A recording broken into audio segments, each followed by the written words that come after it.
blown, one of those like mature Yu-Gi-Oh series would have been like not, you know what I mean, but for like more mature audience. A Yeah. dark Yu-Gi-Oh. So you Yeah. want a Magic the Season Gathering 0. anime?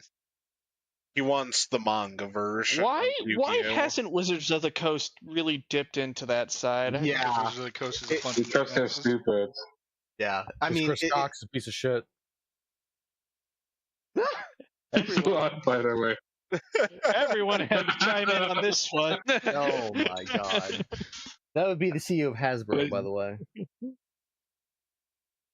Oh, that was good.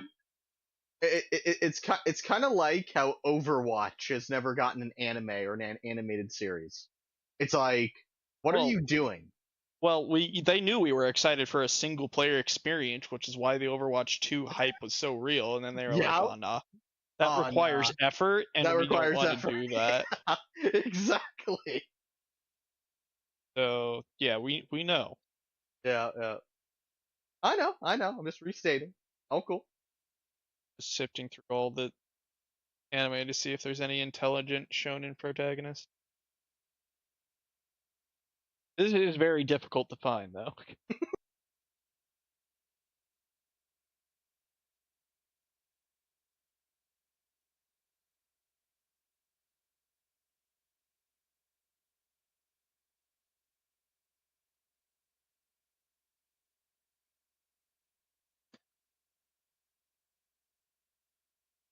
One of these.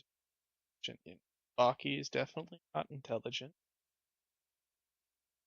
But the only one that really comes to mind easily for me is Log Horizon. I'm unfamiliar. I still think Mob is intelligent. Oh wait, Overlord. He's a Overlord. child. Is Overlord a shonen? I thought it was. I don't think. Yeah, Overlord is Overlord That's is fine, definitely not a everyone- shonen. Nope, Seinen. Seinen, Is it? yeah. also, he's definitely. I kind of can't wait for the movie of Overlord. Been seeing it Goblin advertised. Slayer. That's for the kids. Oh God. Yes. I mean, No. that's just PTSD to the extreme.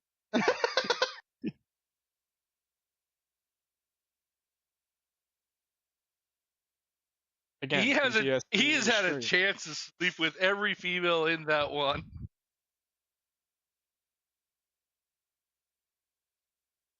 Just because he doesn't think with his willy wang does not make him an idiot.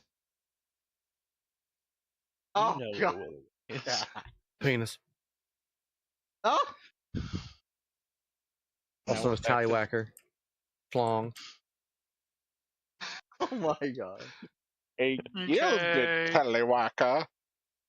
That sounds like something you get tattooed on it. Also known as Johnson. Now that's where you get a welcome aboard tattooed above it. You know, the Johnson nickname came from Lyndon B. Johnson because apparently used to just whip it out. No, he just used to whip it out. Apparently, he had a massive. Hell yeah! And he used to just whip it. Whenever a conversation wasn't going his way, he just used to whip it out and smack people with. Hell What yeah! are you guys talking about? Oh my God. Yo, somebody resurrect that man.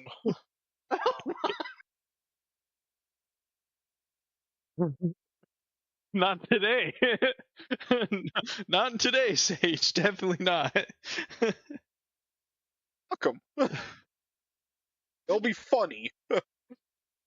And that's the more important thing.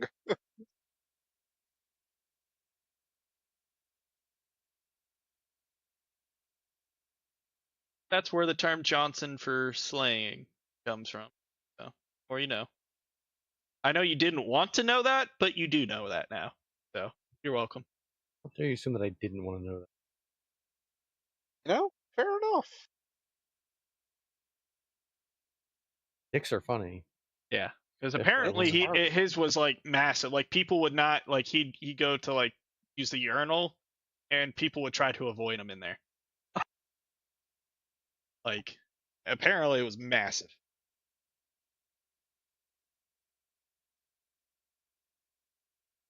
walks up to him, grabs him by the shoulders. Nobody's gonna believe you.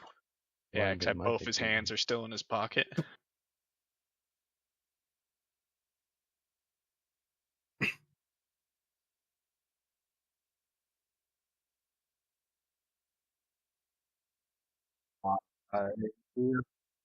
Wait, The wait. Ray, they said the Ray movie was in the works too, but I don't think that's gonna happen.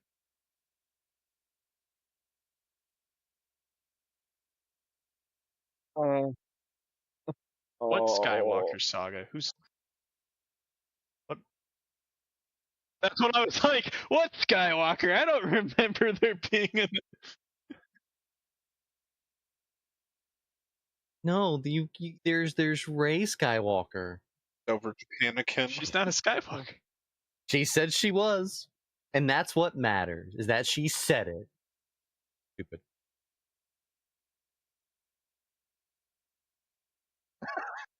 This the fucking Good. Spartacus plot? I'm Spartacus. I'm Spartacus.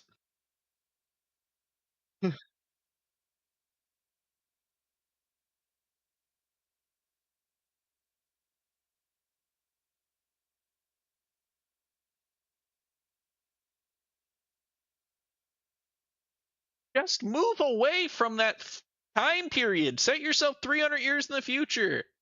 My God.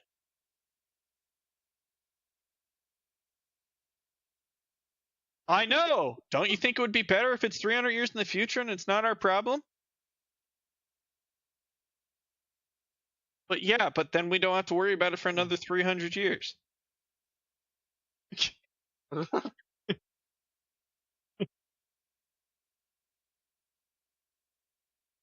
Virtual procrastination. Well, would you rather mess up the past, present, or the future, Cad? Well, you don't have that choice. That's not a solution here. You have to pick past, present, or future. I did with the ignorance is bliss method. And with that.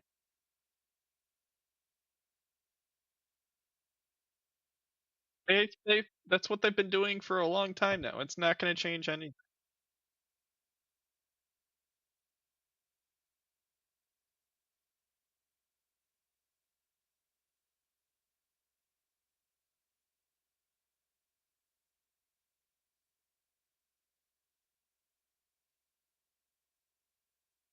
I mean, see, the thing is Kathleen Kennedy going to be around for these?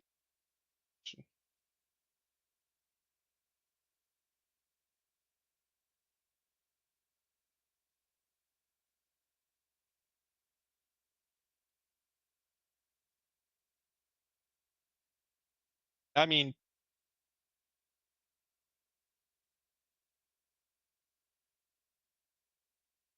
oh, I went and watched all 3 of the new episodes and hated them. Now I just need to not watch them and vote with my wallet.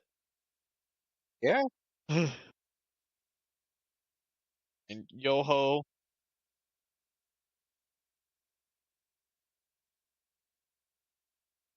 a pirate's life for me.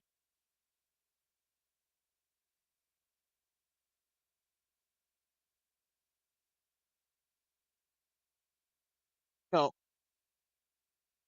I'm not. After Acolyte episode 3, they get nothing from me. They get nothing from me. Alrighty. Forever. Later. 日にちが時間が Hello, everyone.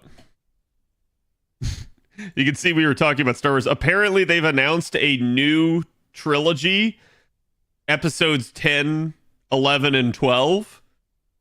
And I just found out about that. And yeah, that was my immediate reaction was like, no. My immediate reaction was just negative. And I'm like, I swear, because the other thing that I read is they, like, in the little blurb of the tweet, they're like, oh, and it will continue the Skywalker saga. I'm like, you can't. You literally can't continue it. Every single Skywalker is dead. You cannot continue the saga. Like, you have to do a new saga. and they're gonna try to make the claim of it's Rey Skywalker, and I'm going to shit my pants in rage. Like I said, the only thing I could think of, the only workaround they would actually have that would be okay would be, yeah, it would have to be like Kylo Ren somehow got her like pregnant before all of that shit went down. That would be the only way. Because if they're trying to make the claim that she is a Skywalker, I'm just immediately noping the fuck out of that series. It will be the worst fucking thing I've ever seen. Second chosen one. Chosen one again. Okay. Anyways, I just got the tweet out. We're live. That's how I saw it. I was literally going to go post it, and I saw that post, and I was like, oh no, what is this? Let me grab the sauce for you guys for today.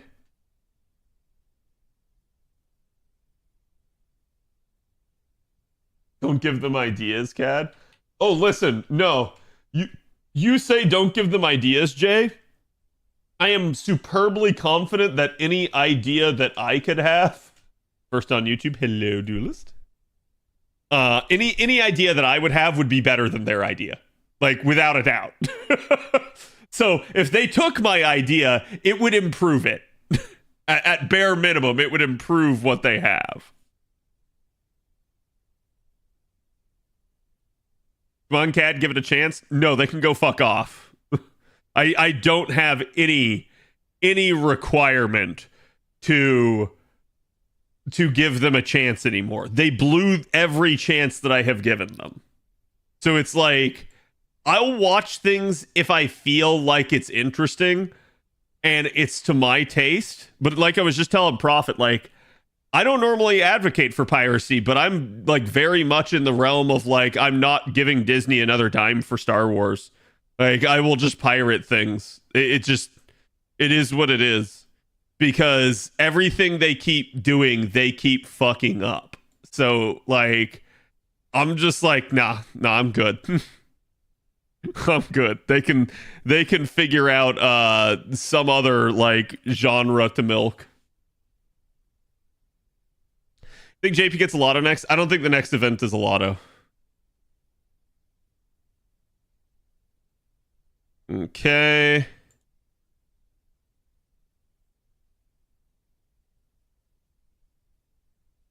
I like how someone put on the Egon here. Oh, wow. I have a couple things I have to do. Hold on.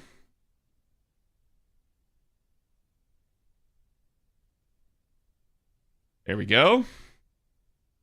And there is today's artwork. Go give the artist some love.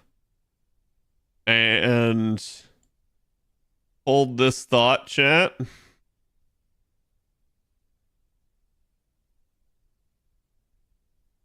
Curse you, Bale. So since it's a live stream, again, I'm going to keep taking chat's advice. And if it's something I actually need to react to, we'll do a face cam for it. As opposed to normal streams, I just won't. I'll just do VTuber. So we're going to keep doing this like hybrid VTuber, hybrid flesh tuber type deal for a little bit here. But anyways, yes, we'll be back. And that means the return of a very special thing. Unleash the Doge? No. Curse you, Disney. Yeah. Let me see if I can pull it up real quick over here, because we got time before the live stream. Apparently there's a Mass Effect TV series in development as well.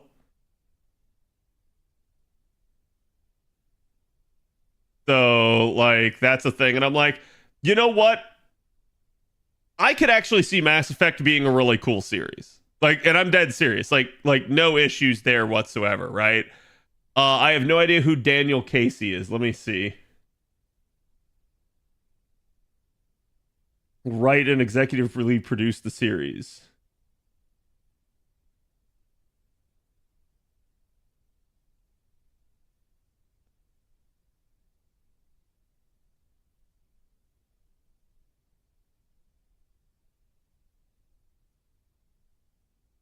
He's an American screenwriter.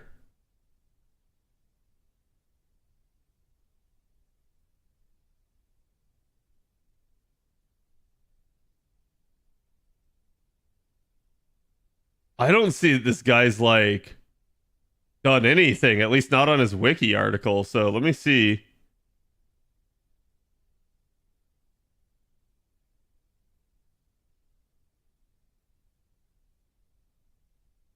Yeah, I like his only credits are as an actor.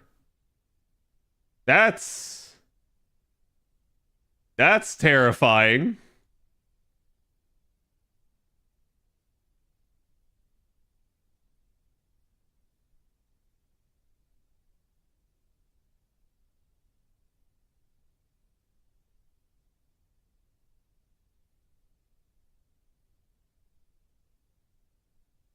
Oh boy, yeah. Like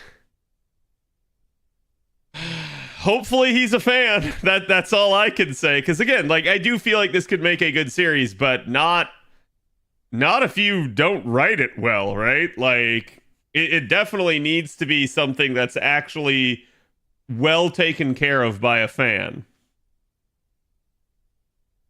Wrote F9 in something called Ken? I have no idea what that is. Hello, Ivy. How's it going? We were just seeing news that this is a thing. And apparently there's news that there is a new Star Wars trilogy out there.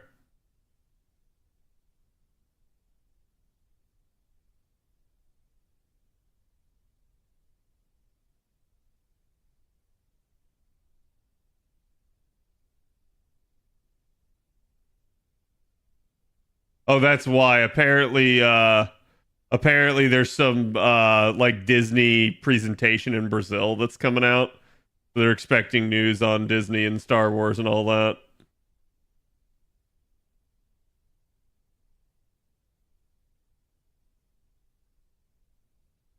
Yeah, so this was the tweet that I saw. And like I said, this drives me up a wall as someone that's a huge fan of Star Wars. One, it's them doing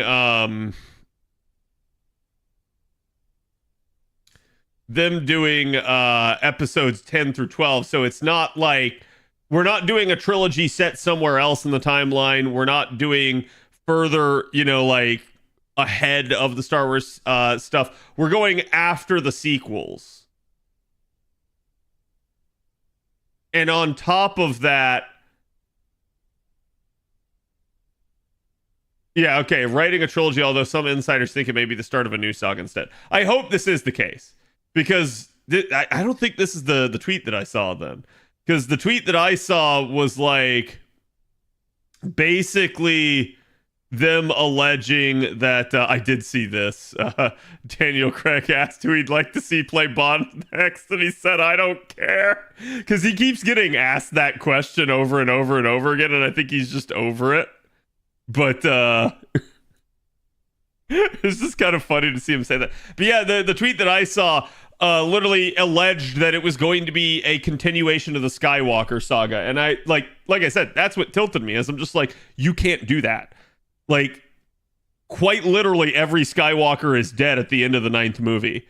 And then Rey tries to claim she's a Skywalker now. And I'm like, no, that does not fucking count. You don't just get to be like, I'm a Skywalker now. Because it's like, well, you know what, guys? I'm now the Queen of England that died a while back. So I should be able to, like, continue on. And now someone needs to crown me queen. I have no basis for that claim, in the same way that she would have no basis for that either. You don't just get to pick and choose what you want to be like that.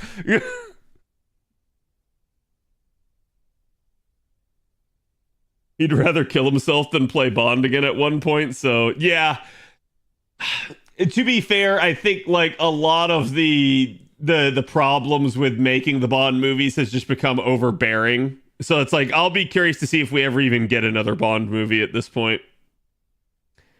Saber Wars has some work to do to catch up now. Yeah, you're not kidding. Like, we should not be getting more Star Wars movies than Saber Wars releases. That's definitely a problem. So, also, Do I even want to know what that one is? Macaulay Culkin cast in Fallout Season 2. Please tell me he's a ghoul. Please tell me he's a ghoul.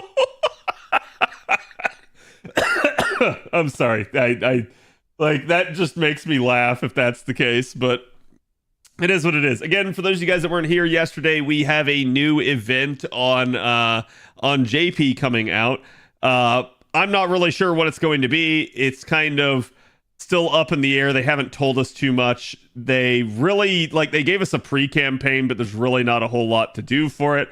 I can see if any of the units I have are actually half cost. Looks like Ozzy will be, which is good because I just acquired Ozzy. But let's go do my storm pod so that I have a method of burning down the AP here for a little bit. Bow down to Queen Cad. Exactly. Now, I don't know. Wait a couple weeks and the writer will leave after creative differences. Yeah, I didn't look at who that was. Let me go into a node and we'll take a look at who that person is, because that's another name I've never heard of before. There's the Mass Effect tweet. Simon Kinberg?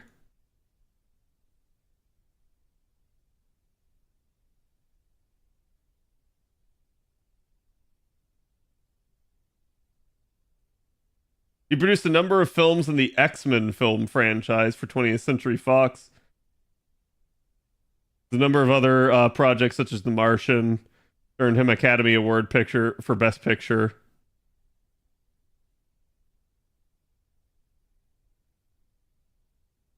Okay, so he did Dark Phoenix was his first movie.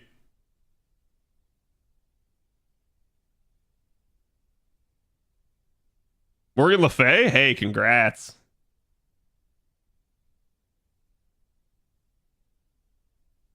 Okay, so he's worked with Spielberg and Bruckheimer. This is actually a better candidate if that's the case. His first screenwriting credit was Triple X, and then Triple X State of the Union. Oh no. Okay, he wrote the screenplay for Mr. and Mrs. Smith.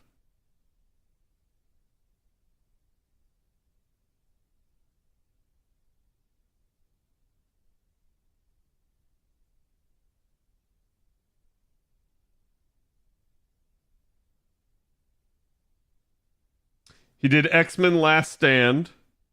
So he's just the screenwriter, by the way, not the director. But to a degree, the writer matters more than the director, because that's been the problem with the sequel trilogy, is they were written so poorly because the directors kept twisting it over time, and there was no consensus of hey, each of the movies needs to flow in this way.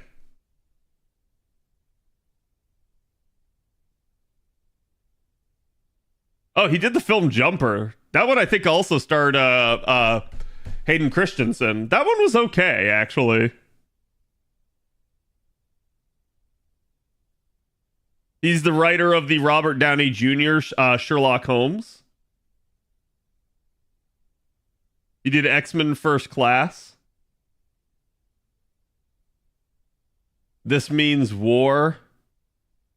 Abraham Lincoln. He's the co-screenwriter and executive producer of the film Abraham Lincoln Vampire Hunter. He also produced Elysium.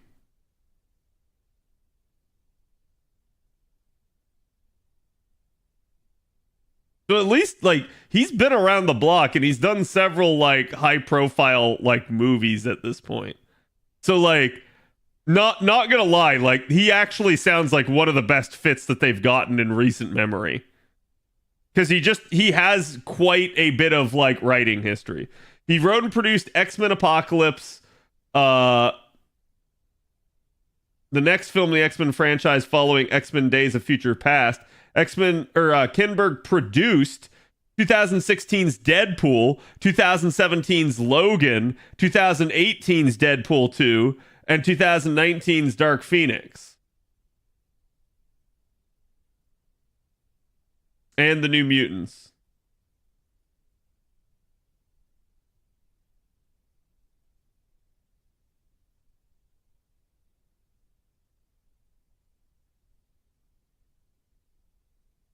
Oh, wait, hold on.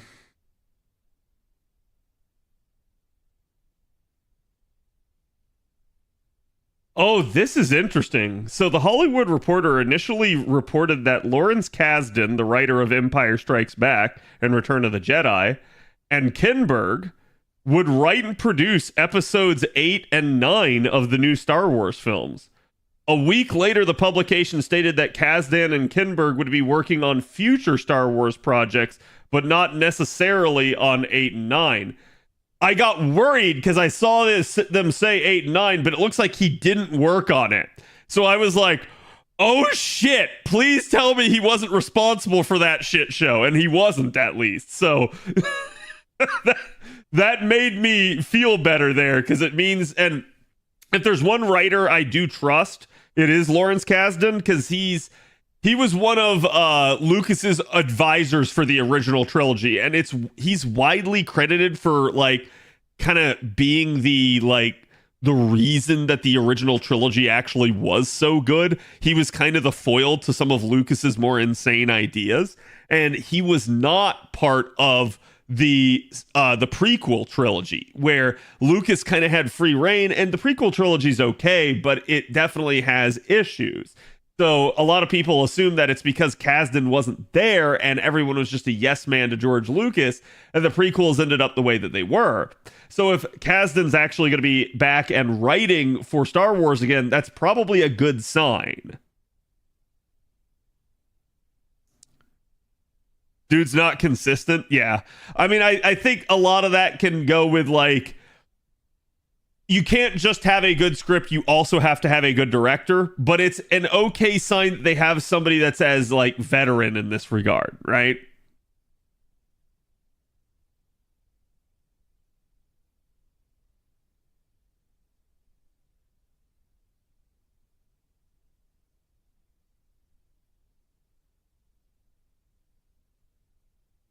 Yeah, apparently in like 2019 he departed with Fox and he's now, I guess, just on his own.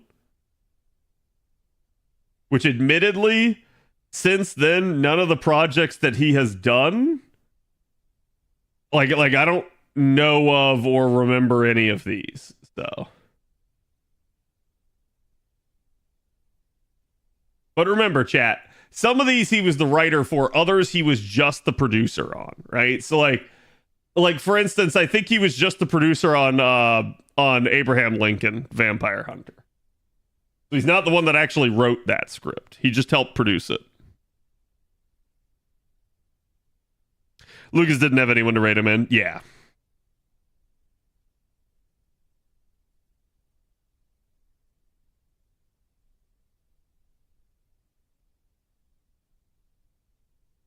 He doesn't need to hit, to be fair. He has cash aplenty. Probably. Zero expectations to zero disappointment. Hey, like I said, right? Like, as long as it has a consistent, like, writer throughout the entire trilogy, it will assuredly be better than the sequel trilogy was.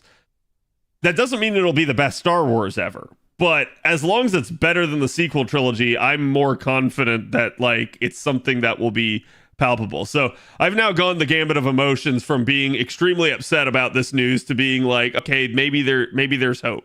And that's all I can really do is hope that there is, you know, some sort of like grander design behind this next trilogy, whatever it is. But yeah, I hope it's not quote unquote a continuation of the Skywalker saga, because if it is, that's also troublesome, I would say, because the issue that you run into is it further cements the sequel trilogy into canon and just kind of basically makes it impossible for Disney to ever like retcon any of it at that point. And I hate to say it's like my one last hope for Star Wars is that they overturn some of the sequel trilogy. Not maybe everything. I think trying and wishing and hoping for that is a pipe dream. I don't think they'll ever do that. But if you can get them to kind of retcon some of the stupider parts of the series, it's better for everybody. Rey Skywalker. Yes, exactly like Rey Skywalker. Perhaps Cat should just be left in the box. Perhaps.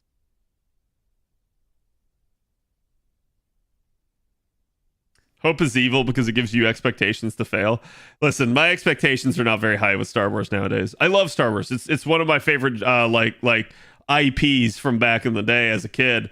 But it's also one of those things where I feel like Star Wars, not that I've outgrown it or anything like that, but it has evolved, and I can safely say that since Disney has taken it over, it has not evolved for the better.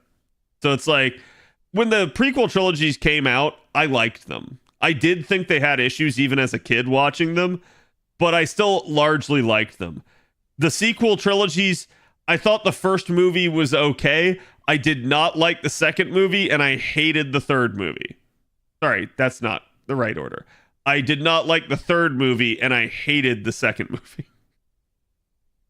So I never thought I would feel that way about Star Wars, because Star Wars for decades basically had a guiding hand behind it. It always had somebody kind of making sure that the story was coherent and like worked with the rest of the stories and plot lines in the galaxy. Yeah, there was the occasional plot hole or something like that, but everything was all hunky-dory. But yeah, it's only been with the Star Wars stuff out of Disney that I've finally begun to be like, wow, you can actually screw this up. That's impressive. Disney's too prideful to retcon. Probably.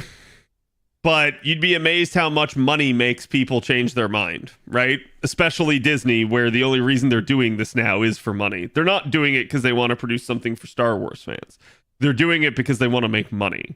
And we all know that. That is ultimately the biggest like aspiration behind them. So the problem that they're going to run into is if they keep making things that don't make money. And then they're eventually going to go, what the hell, why not? Right? Star Wars is one of the biggest IPs in the entire world. It used to be a merchandising juggernaut. It is not nearly as much. And I know for a fact that people have gotten very angry at Disney over that fact. Not your consumer necessarily, but the actual toy sellers are deeply upset with Disney because Star Wars used to be quite the moneymaker for them. And they give it all this shelf space for their new toys, and they're not selling. People are not buying the sequel trilogy merchandise. And so from everything I've heard, they've apparently issued an ultimatum to Disney that you must fix Star Wars. You must get it back on the right track, or we are not going to sell your crap anymore. And that, I think, really has Disney scrambling. I don't know what that scrambling is, though. And that, you know, we can say, okay, there's Panic at the Disco all we want, but we don't know what's going to come out of it. We don't know what changes get made and why they'll do certain things. So it's plain and clear to a lot of us that Kathleen Kennedy, who's been running the Star Wars franchise for Disney for a while, is not doing a good job. And we know that she's on thin ice. However, she's still there. Like, despite all the rumors and stories that she may be getting ousted, she is still there, at least as of the current point in time. So at that point, I don't really know what to think, because it's one of those deals where you keep hearing people saying she's gone, but she's not. So I assume at this point, she's just too far entrenched to get rid of. And so when they say, okay, there's going to be changes, it's still probably going to be changes that Kathleen Kennedy wants. And as a result, I don't really have a lot of faith that the changes are going to be that positive. So.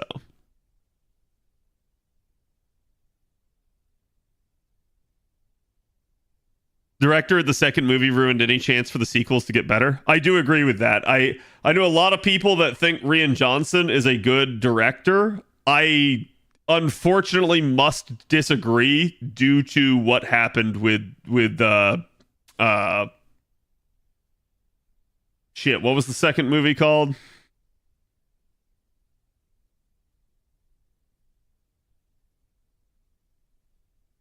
The Last Jedi. There we go. I literally had to stop and think about that. Chat, Phantom Menace, Attack of the Clones, Revenge of the Sith, A New Hope, Empire Strikes Back, Return of the Jedi. And then the second I get to the sequel trilogy, I can't name them off the top of my head. I have to actually think about it. It is that forgettable. It's my brain has purged it because it does not wish to remember it. The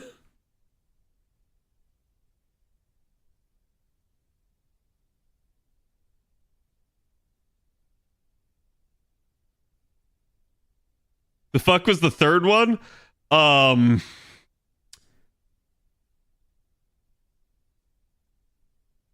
It's The Force Awakens, The Last Jedi, and what, The Rise of Skywalker? Rise of the Name Stealer? Yeah. Yeah, if you really think about it, that name is extremely bad, too, like, for the movie. I just go by Star Wars 4, 5, 6, 1, 2, 3. You're not wrong. Those are the best Star Wars. CL, thank you for the follow. Damn, I really didn't remember the sequels. I only did now because sitting there and bewildering myself and wondering why I can't remember it myself made me sit there and think about, like, what were the actual names. I could not recall them off the top of my head. Don't worry, Chad. I have more AP than that.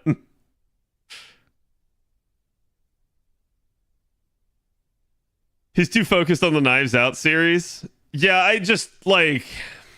Look, it's difficult to say how much of any given movie is the writer versus the director. Because the writer is who the script is done by. The director is who brings that script to life. So maybe you've seen a Rian Johnson movie and you're like, wow, it was really amazing. However, that may have been the writer. And it may have just been that all Rian Johnson did was manage the shots for that one. He liked the script and he stuck to it and he didn't make any changes. On the other hand, we know for a fact with The Last Jedi that Rian Johnson made changes. He did not like it and he tried to change it and subvert it. That's where I go, I don't care what kind of director you are, you're bad if you do that. Like, it's okay to make small changes when you feel like it would be better construed in some way, but that needs to be an ongoing discussion that you have with the writers. Not, hey, I'm just going to totally change this because it shouldn't happen this way, and I want to do it this way because it's how I personally feel. That's exactly what he did in The Last Jedi, and that's exactly why the characterization just was so trash.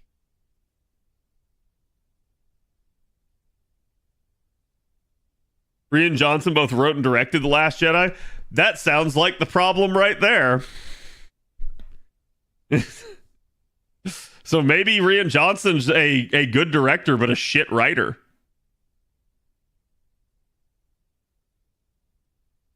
Remember the romantic subplot in The Last Jedi? No. You're talking about between Ben Swallow and Ray Palpatine? What am I doing? I don't need to do that.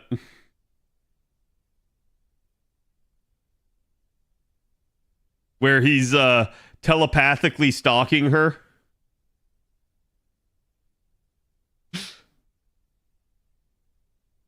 It's sad because I do feel like the sequel trilogy had the potential to be okay. But they really messed up certain things. Some of that is not on Rian Johnson, by the way. Like, he doesn't receive full blame for every problem that sequel trilogy has. He just is responsible for kind of the pivotal movie that fucked it. But I can argue that Rian Johnson was dealt a pretty shit hand on his own. And that's because as I've kind of talked about it, like, the first movie's okay, right? It's okay, but its biggest problem is that it just kind of rehashes A New Hope. Like, too closely in that regard. So while it was an enjoyable watch, I only tolerated it with the understanding that it's a way to get to another movie and that they better do something, like, cool and interesting with the other movies. And to me, they didn't. So looking back at the first movie, I have a couple issues. One, you totally threw out the expanded universe plot lines. That's already an issue. 2, you literally take the Empire, somehow transform it into the First Order, but time has advanced quite a bit, and you don't explain any of that. That's a problem. Problem number 2. Or was that? No, that was 2. So problem number 3, whatever.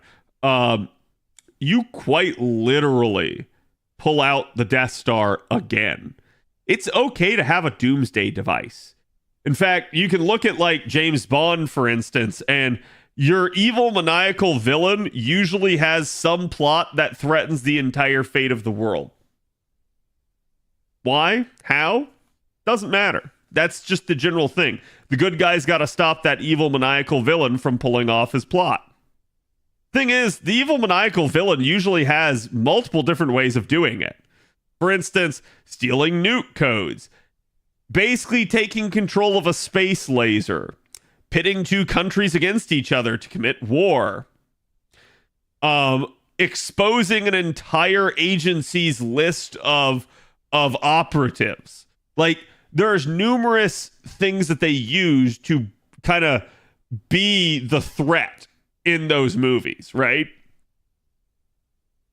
So it's really weird to me that Star Wars keeps going, hey, we have another doomsday device. Okay, how does it work? What is it? It's another death planet.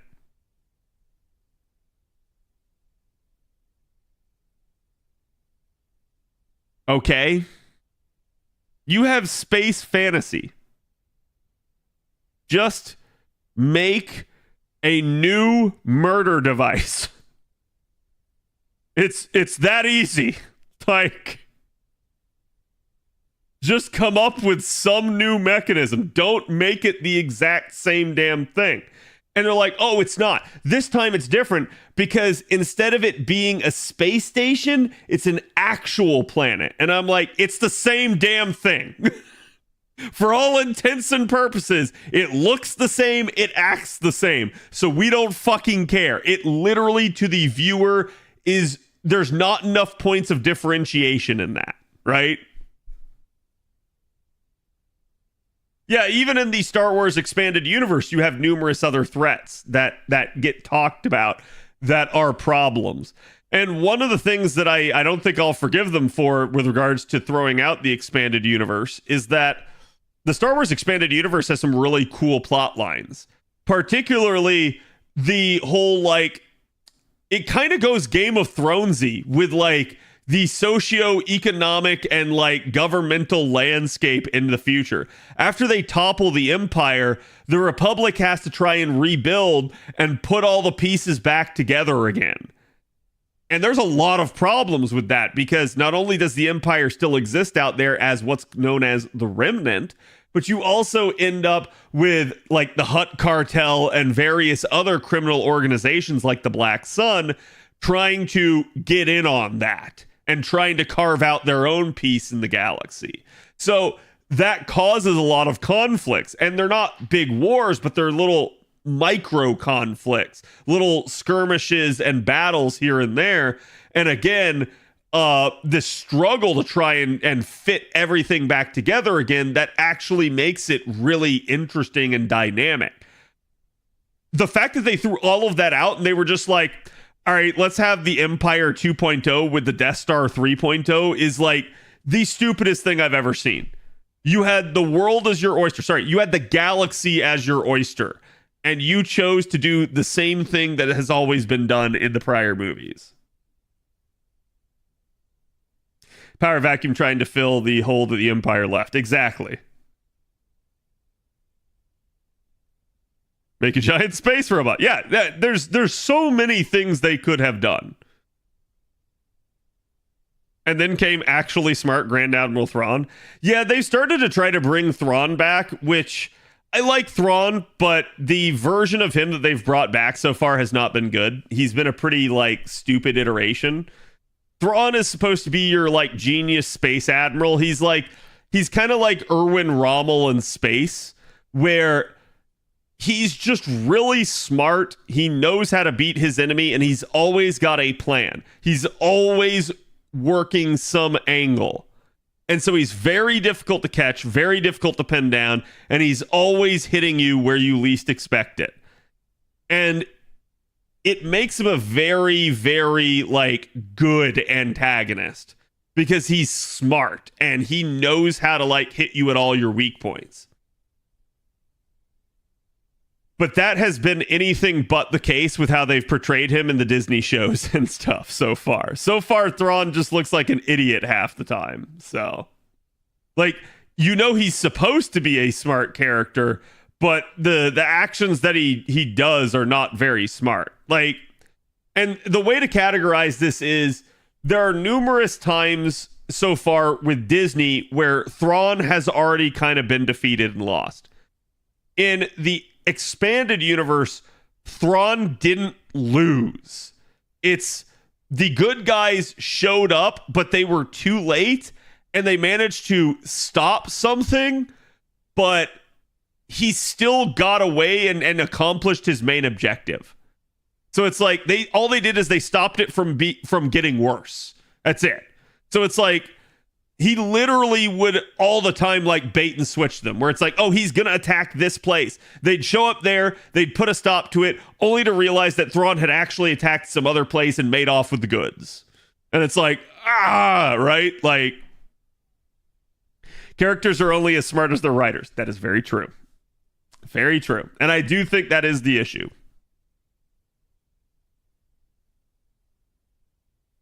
Did it take a lot of money and credits to build the first Death Star? It took a lot of labor. It took a lot of resources. You could say, yeah, credits are a problem, but when you are the quote-unquote galactic government, you can kind of print money, right? So, but yeah, that was the big problem, is it just took physical manual labor and resources that put a strain on the economy of the galaxy at the time. So it took a long time to build the first Death Star. It was very costly and took a lot of resources and manpower to do it. And then they blow it up. And then basically Palpatine goes, you know what? They'll never expect that I would do it again. And so he does it again. And that's fine. Like it's fine that the second Death Star is okay, because yeah, they used it again, but it's used again under the pretense of you wouldn't expect that I would do this again. Doing it a third time is just stupid. It's like the fool me once, fool me twice type deal. Fool me 3 times. I'm like, what are you doing? Like, now we just expect it. Like, the meme literally needs to be, oh, I bet there's going to be a Death Star in every movie of episodes 10, 9, or 10, 11, and 12.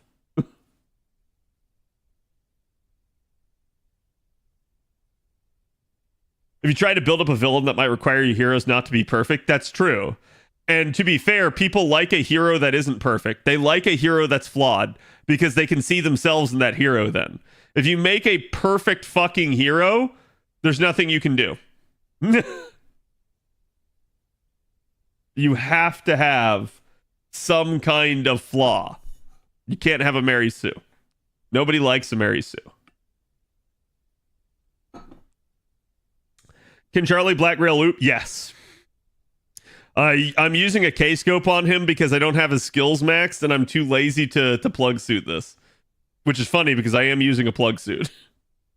I literally am just doing this for like ease, right? I'm farming the node with an easy comp that doesn't require much attention or like setup. What if they had 2 Death Stars at the same time and they fight? Oh no, you're right. So here's what they need to do. They need to actually have like Death Star number 1, and then they need to have like Death Star number 2. And then they just need to make them like rotate around each other and then like make it like a binary Death Star.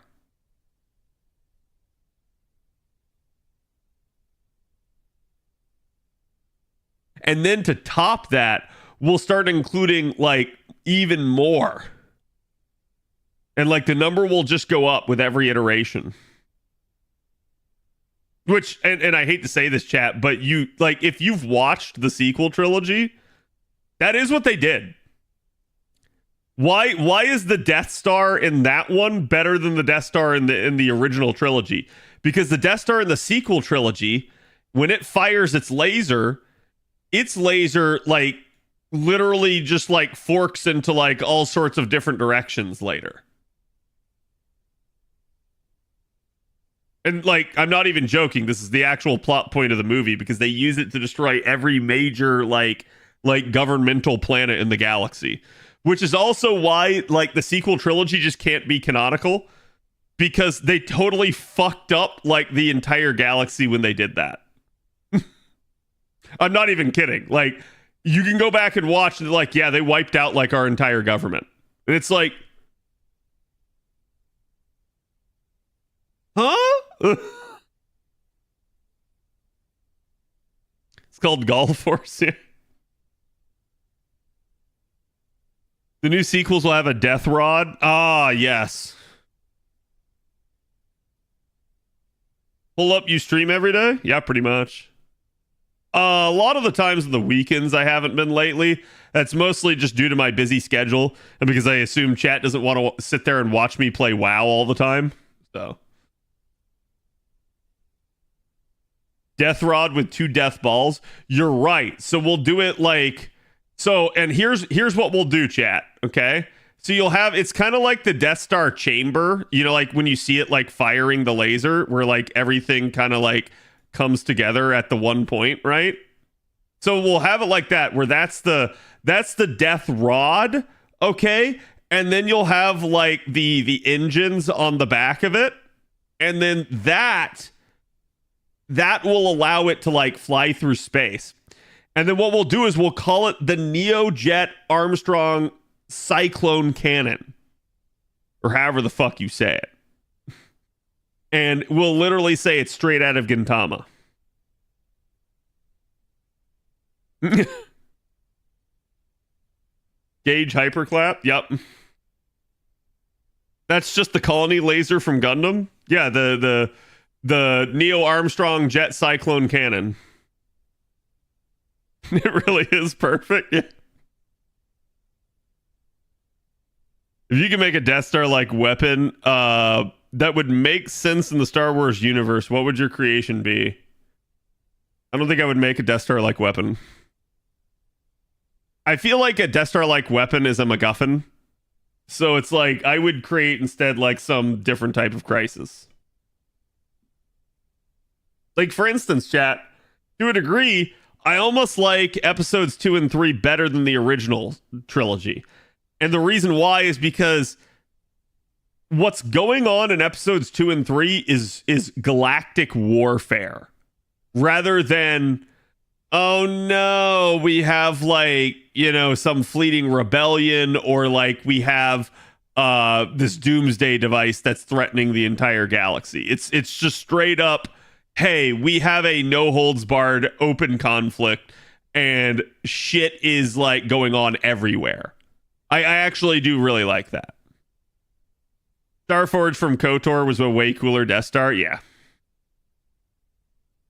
Neo Armstrong Cyclone Jet Armstrong Cannon. Thank you. I did forget there's 2 Armstrongs.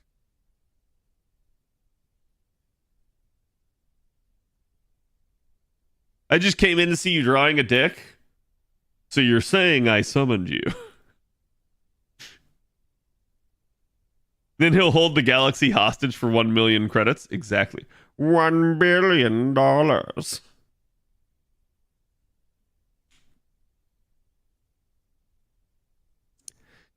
Plot is better, writing isn't. Yeah, I'd agree with that. I'd agree with the I find the setting, right, like the timeline there to be a lot cooler and more dynamic, but the writing in the original trilogies is far better.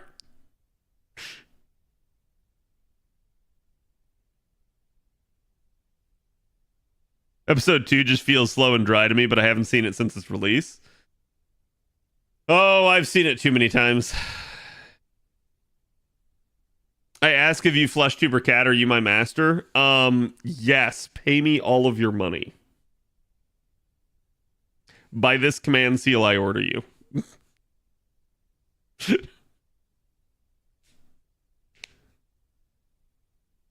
But no, yeah, I don't know, right? Like, I just wish they would do something different in that regard. I think it's like it's fine with the original trilogy, it's fine with the prequel trilogy, and it was only once we got to the sequel trilogy that it was like, okay, you're being redundant now. Like, Star Wars does not always have to do this, right?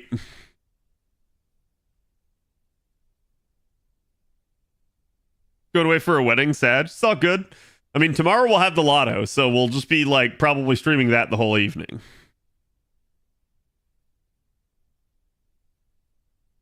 We did get a whole fleet of destroyers with Death Star lasers in the last one. I don't know how you top that. Yeah, that was really stupid. And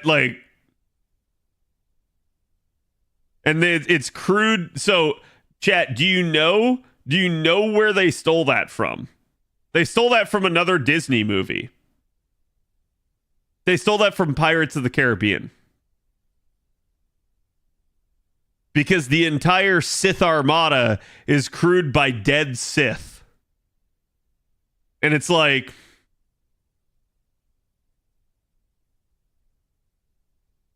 what? Like that, to me, that one was kind of dumb. It would have been better had they showed it a little bit more, but it was more like they're just going to tell you and not show you. And that's the wrong way to handle something in a movie. Remember, chat, in a movie, it's show, don't tell. In a novel, it's tell, don't show, because you can't show. And the only way to show it's if you turn it into a coloring book.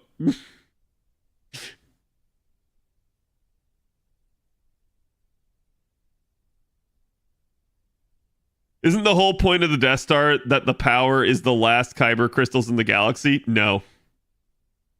No, that's a Disney revision. That's not a thing in the original timeline. That's something where Disney's really tried to like push kyber crystals and make it like, oh, the crystals are the special magical thing. And I'm like, don't get me wrong, crystals were always important to the Jedi and their lightsabers, but like they're trying to act like now they're this like super valuable resource that actually low-key everyone wants, and the Jedi were just hoarding it. And it's like, that is so stupid. They should power the Death Star with the JO crystals. Listen, we don't want to destroy the entire universe, okay? Destroying the galaxy's one thing. Destroying the entire universe is another.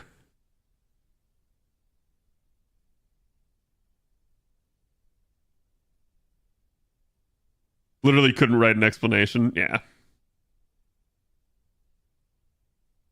So it's really funny because in the sequel trilogy, Palpatine returns. And in the expanded universe, Palpatine returns.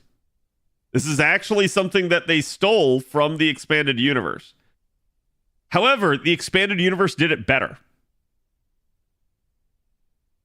And the reasoning is Palpatine basically went, you know what?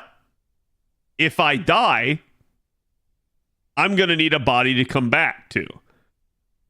And so I'm going to like use force transference to put myself into that body. So I'm going to clone myself. But I'm going to clone myself when I'm in my prime.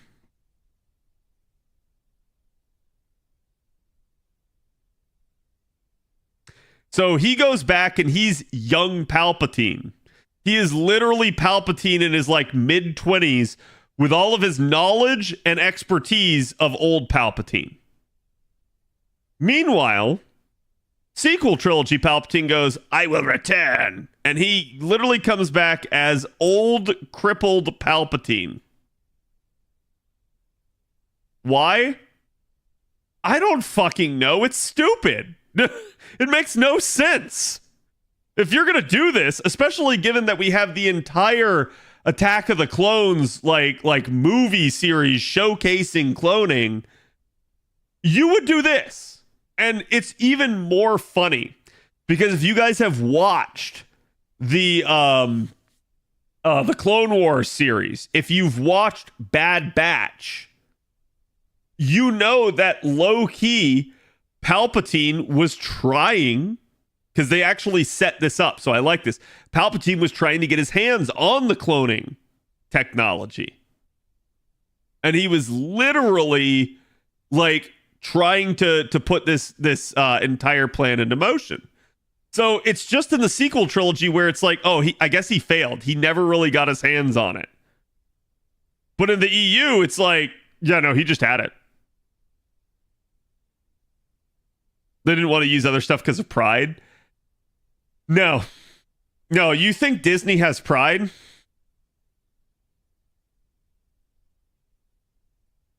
This has nothing to do with it.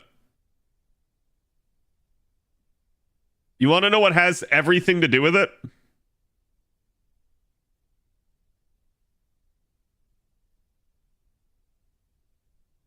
Yep. Ern got it. They didn't want to have to pay royalties to people. Wait. Yeah. There you go. That's kind of royalties. They didn't want to have to pay royalties to people. That's it. So they literally threw the EU in the trash and said, "Screw it. We're gonna go make our own, like our new canon on our own without having to pay royalties."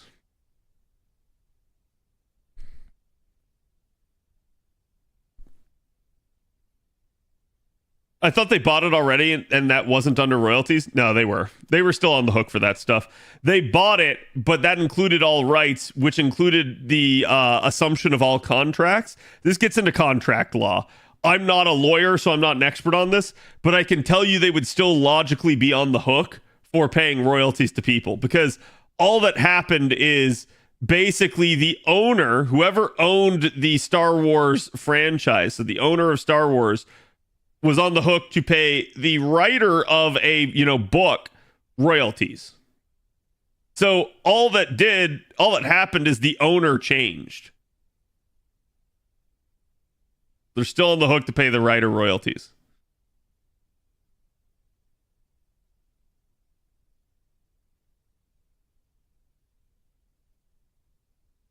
Ended up with a busted body and runaway clone. I call that doing the writer's job. Yeah, I hate stuff like that. Like, normally I'd be okay with it because Star Wars fandom does a lot of that stuff over time. I don't like doing it when the product was bad, right? Like, it's one thing to cover some plot holes when they largely produced a good product. It's another thing to cover plot holes when they just chose not to do, a good story.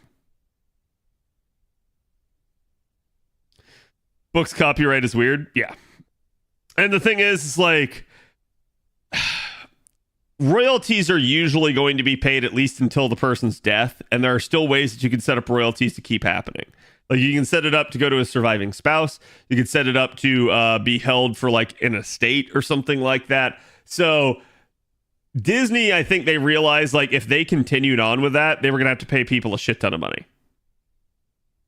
And while I understand that, the amount of money that they would have made is astronomical. So it's stupid to me. It's pure greed and nothing else. Yeah, like they absolutely only have themselves to blame. Because every single person that I know that has read the EU prefers the EU to the sequel trilogy. I don't know of anybody that's actually read it that is like, oh yeah, no, the sequel trilogy was better. No. And the more you've read the EU, the more you actually realize that they did co-opt some of the things from the sequel trilogy. So they did take certain plot points from it to try and not have to pay them, but still maintain a coherent story. when it suits them, though. Yeah. And like you can look at something like Marvel, right? Marvel does it with their movies as well. Like they have the comics and they have the movies. And they basically go, okay, we're not going to do this, but we will say like this. And then this. Like, it's not a one-to-one, but we will take some things out of the comics that were good and smart, that we liked about them. I'd be okay if Star Wars was doing that. Star Wars is not doing that. Star Wars literally threw everything out, and they have just poached the occasional character or the occasional broad idea. But the storyline is completely different. There's no similarity. Disney killed Marvel to me. I'm very curious, like those of you Marvel fans that are out here, how do you guys feel about the series nowadays? Like the IB. Like, how do you feel about it moving forward? I guess is the better question. Because obviously it's made some great movies, but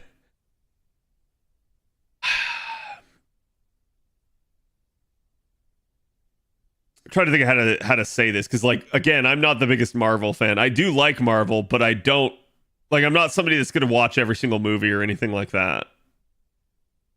Near complete apathy. It's dead, Jim. Endgame was the end for me. Yeah, I feel like since Endgame, a lot of it has fallen off for people.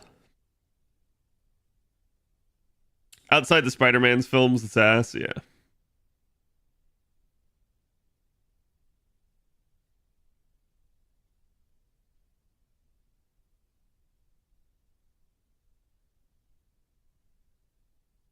Yeah, I'm just trying to think, because like the only thing I had watched, and again, I haven't watched Infinity War or Endgame. I've read the script for them, so I know what happens, because I read it when it got leaked. But I never ended up watching it because I read the script and I was like, I don't like this script.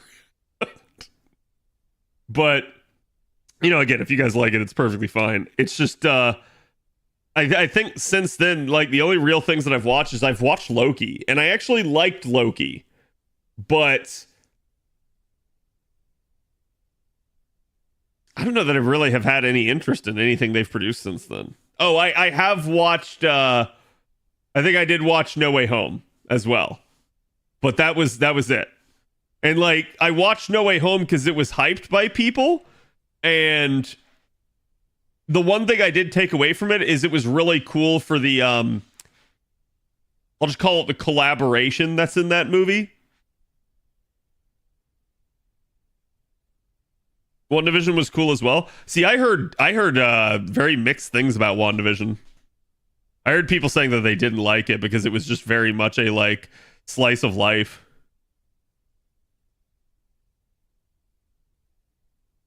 A movie starring Luke's daughter being trained by Boba to fight her brother. That would be cool, Win. Except Luke doesn't have any daughters or any sons, thanks to how Disney handled him. Like, I'm sorry, but I feel like if they get Kathleen Kennedy out of there, oh my God, it opens up so many doors. Because I think she's the reason that ended up that way. Like, Luke Skywalker had no children in this version, as opposed to the expanded universe where he has several.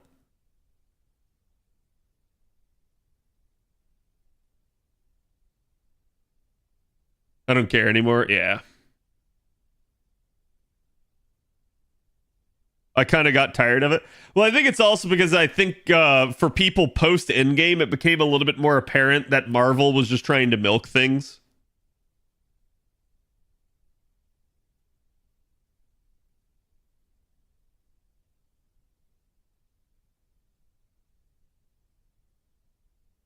The third Guardians movie was okay. I haven't seen the third Guardians movie.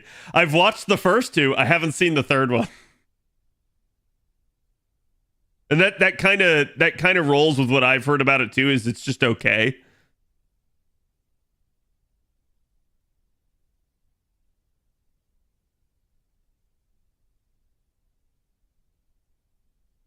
That was EU. The Jaina Solo Ben Skywalker erasure sucked. Yeah, I think Jaina Solo. So like, if they wanted a female protagonist for Star Wars, Jaina Solo is like the best thing they could have done.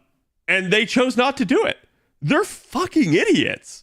Like, she is a badass woman. And the fact that they chose not to do it at all is like, okay.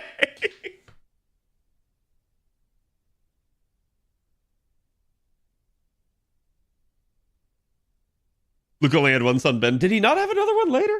I could have sworn he did. Spider-Verse movies were good. Hope they announce the third one. The only issue I have with the Spider-Verse movies is the animation style is almost like nausea-inducing to me at times. Like, it's mostly okay, but sometimes it's weird.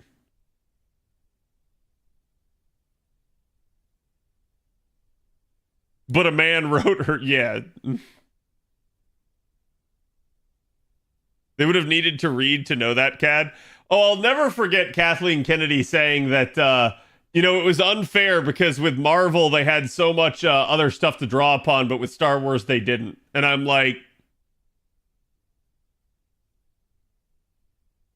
what do you mean you don't? If you don't, it's because you got rid of it. And that was partly your choice.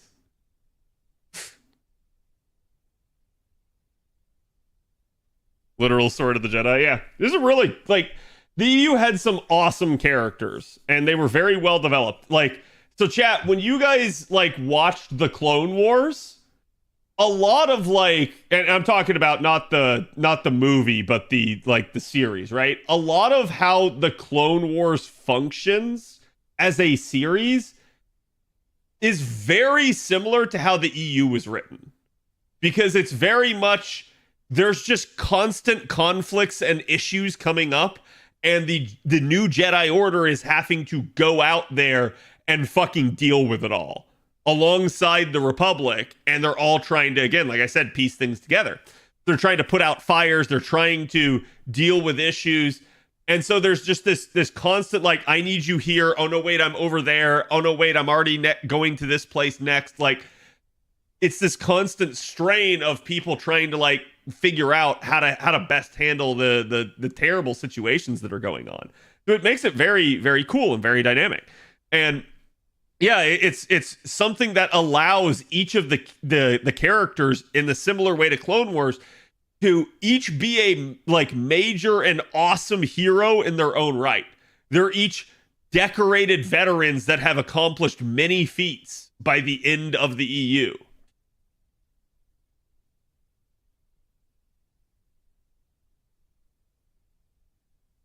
Marvel has old school Star Wars comics. When she says that, I know.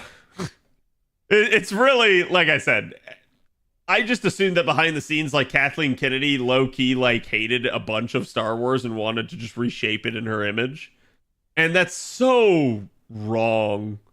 Like, again, it's like, if you want to have the feminist agenda for that sort of stuff, I think that's stupid. I think that's naive. But there were characters that you could have highlighted that would have fit that agenda. But you chose to throw them out and go completely in a different direction. And it's like, I don't know. I can't imagine having an IP that is so beloved as Star Wars and then going, let's get rid of, like, half of it and do our own thing with it. And I'm like, of course that's going to have, like, negative repercussions. I don't know what Disney thought in that regard.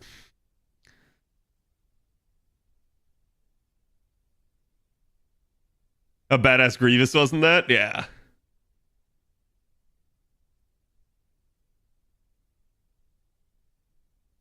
They didn't think. Well, again.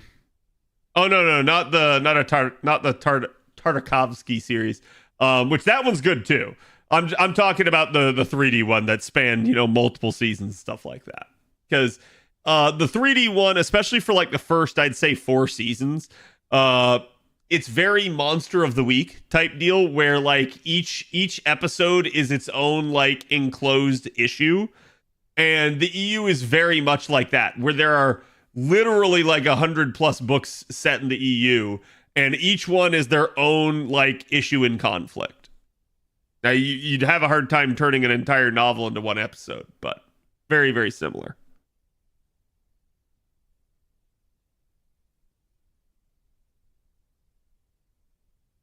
You tell them half their collection doesn't count anymore. Yeah, that too. So like, it's the same thing that like the issue that trading card games have nowadays, right?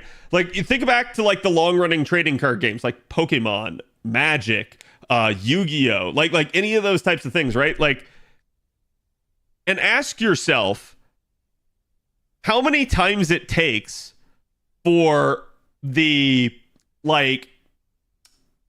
owner of the IP to sit there and go, okay, this is now on a ban list. It's no longer valid. You can't use it. And you had like built an entire deck around that. How many times does it take before you as the player become disengaged and you say, one, I'm not having as much fun anymore, and two, I don't feel like spending the money anymore. So it's very similar in that regard where it's like, yeah, you take, you know, this entire IP and you say, oh, all that merch you had, yeah, it's been decanonized. It's no longer a thing. Huh? I mean, a little bit. In a weird way, if you're a collector of Star Wars merch, that was the best thing that could happen to you. Congratulations. Your merch is now limited and worth a shit ton of money. Because it is a relic of a bygone past now. But on the flip side, the new shit ain't worth shit. Because what's stopping from just doing it again?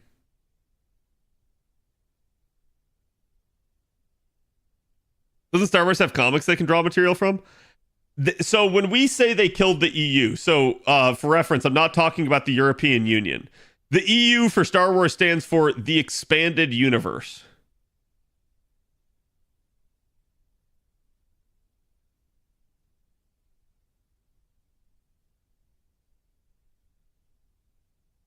Okay? And what this means is everything that is not part of the movies, basically. Movies are considered to be the highest canon. The expanded universe is video games, novels, comics, shows, everything. Okay? It is everything outside of the core of Star Wars. They decanonized all of the EU. Everything in the EU was considered non-canonical, so only the movies counted. Which is fucking wild if you think about that. And what they've started to do over time is they've started to recanonize some of the expanded universe, but only in little bits and pieces. Only where it suited them to do so. Like, for instance, Knights of the Old Republic has somewhat been recanonized by Disney. Why? Because it sells well. And that's the only reason. I agree with Disney, but I also hate the European Union. I'm old enough to remember the Droids cartoon? Yeah. I thought it was just the books. Holy crap. Yeah, no, that's why everyone's like, I can't believe Disney did that. And so it got to a point where, especially right after Disney acquired it, nothing was canonical except the movie stuff. So if it was not directly talked about or shown in a movie, not canon. And I can't emphasize to you enough how much that decanonized, that like certain things that are like normal parlance for Star Wars fans just became, this isn't the thing anymore. It's still canon to me, Madge. It's still canon to most Star Wars fans. Like, if you're a newer Star Wars fan or a younger Star Wars fan, it might not be. But to every Star Wars fan, probably over the age of, like, 20, it's still canonical to you. The U was around for nearly 35 years? Yeah. Yeah. You can't just get rid of something like that. Like, for instance, my home and my parents' place, they still have like all my Star Wars books. I still have like a shit ton of them just sitting there on the wall. So it's like all of that decanonized, gone. All of my video games that I have, decanonized, gone. Yep, yeah, Force Unleashed. Well, to be fair, Force Unleashed was never actually canonical, but I digress. That was one of the few stating examples of like, yeah, this didn't actually happen, because problems if it did. Let's hope the guy that made that decision hit his toe every time he walked through a door. Unfortunately, it may not be a guy that made that decision. So we don't know. We don't know if it was Kathleen Kennedy or someone higher up. I have all the books until Disney took over. Yeah, that's the thing. I think since Disney took over, like a lot of their shit just doesn't sell because people just don't want it. Like, I'm dead serious. They could turn Star Wars, especially with how popular it is, into a money-making juggernaut with a couple key changes. One, and I know they're going to sit there and say they don't want to do it. One, you take the prequel trilogy. You decanonize it. You literally just say it is a legend. Because that's currently what they refer to... That's currently what they refer to the expanded universe stuff as now. It's considered Star Wars Legends. So it's like a folk tale that never actually happened. Invert that. Take the EU, make it canon again, take Legends, take the sequel trilogy and make that non-canonical. People will still buy the movie. People will still watch it and be like, oh, this is got good production value. And then you start producing content from the EU. This will get everybody hype. This will get everybody invested in it again. And it will make everybody start to spend shit tons of money on the IP again. I'm not even kidding. Like, I cannot tell you how much money Disney is losing by this not being the case. All it would take is for them to make even one movie set in the Thrawn trilogy. Oh my god, it would be the most profitable Star Wars venture ever. By far. By far. They would immediately turn things around if they did that. By prequel, you meant sequel, right? Did I say prequel? I'm sorry.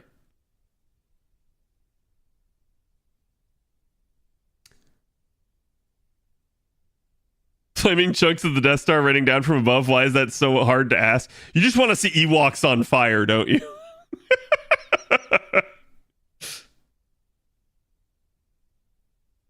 What started the Star Wars rant? I have no idea. Oh, the news that they're apparently making a new trilogy again. The sequels being non-canon would fix things. Yep. And then that gives them free reign. And all they have to do is they just have to start co-opting parts of the EU and turning them into shows and movies. And that's it. That's all they have to do. And I'm not even going to kid you, chat. They can negotiate a new contract with each of those people. It's that simple. Why is it a problem that the Force Unleashed is canon? The man literally pulls a Star Destroyer out of the sky. That's kind of a problem. Because it means that, like, Jedi could just literally wipe the floor with any major, like, space fleet ever. And that would also sort of be a huge problem for, like, the Revenge of the Sith and Attack of the Clones. Right? Like, the entire Clone Wars goes out the window if one Jedi can do that.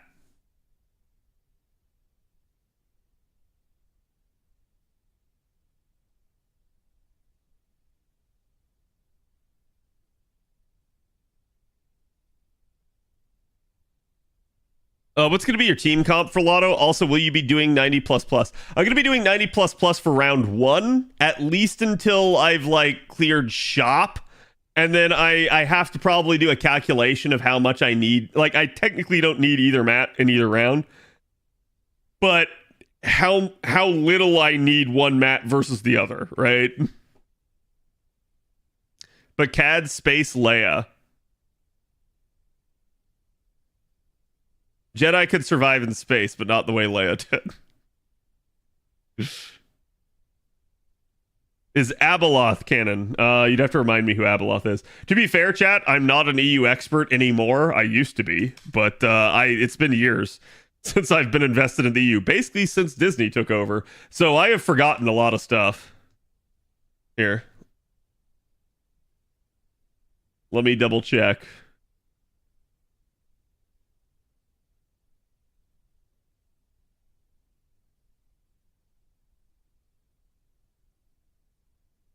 It's not considered canon anymore. Maybe it was back in the day.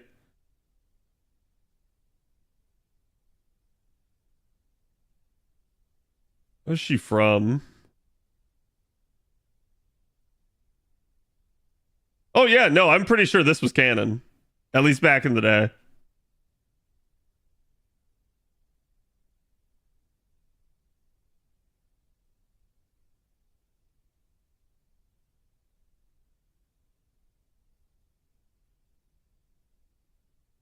Is something a bad guy would do. So I hate to break this to you, but gray Jedi were never really a thing. Like they existed, quote unquote, in expanded universe, but it was very much fan fiction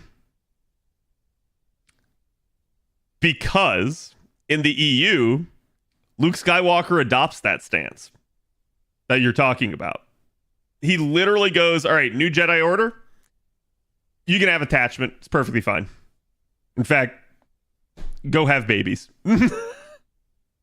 So, like, he literally took some of the worst parts of the Jedi Code and just said, that was bad. We're not doing that.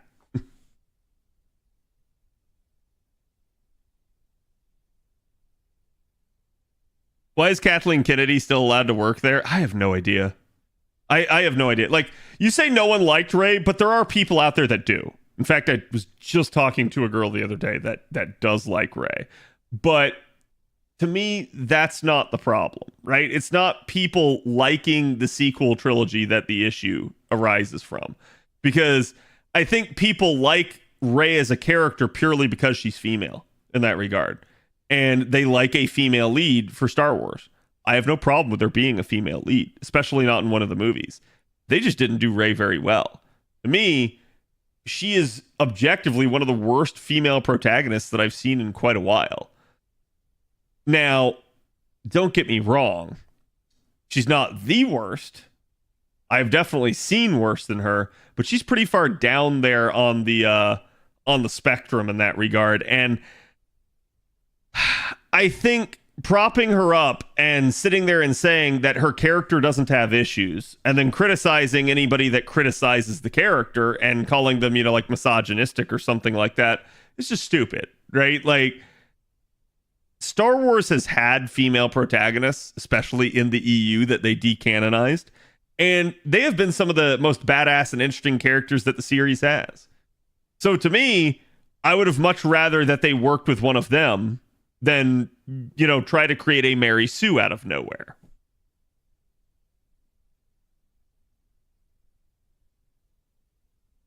Luke was Shinzo Abe all along. Yes. Yeah, so Luke in the EU has to create a new Jedi Order. He is, quote unquote, the last of the Jedi. And he goes, okay, I've got to find other Force sensitive people. I've got to rebuild the Jedi Order. So he does that. He actually goes out and finds some people. At the same time, there are still some dark side users out there because while he defeated, quote unquote, the Sith, the Emperor and kind of the Empire itself had dark side users that the Emperor was kind of training and using as his hands and as spies and infiltrators and stuff like that. So this is actually how Luke meets his wife. His wife is a hand of the Emperor. She literally goes after him because he is the person responsible, supposedly, for killing Palpatine. So she's trying to get revenge for Palpatine, and she's trying to assassinate Luke. And she actually ends up getting stuck on a planet with Luke and begrudgingly admitting that he is a capable warrior. Because at first when she meets him, she doesn't think he's actually capable of it. She's like, there's no way he could have defeated the Emperor. But then she ends up kind of coming to the realization that, like, yeah, no, he's actually pretty strong. He actually can manage to do this stuff. And they kind of go their separate ways. Then she comes back, I think, a second time and tries to kill him again. And very much, I believe that's also where, like, they get trapped somehow again. And at that point, she actually begins to, like, not just respect him, but develop feelings for him.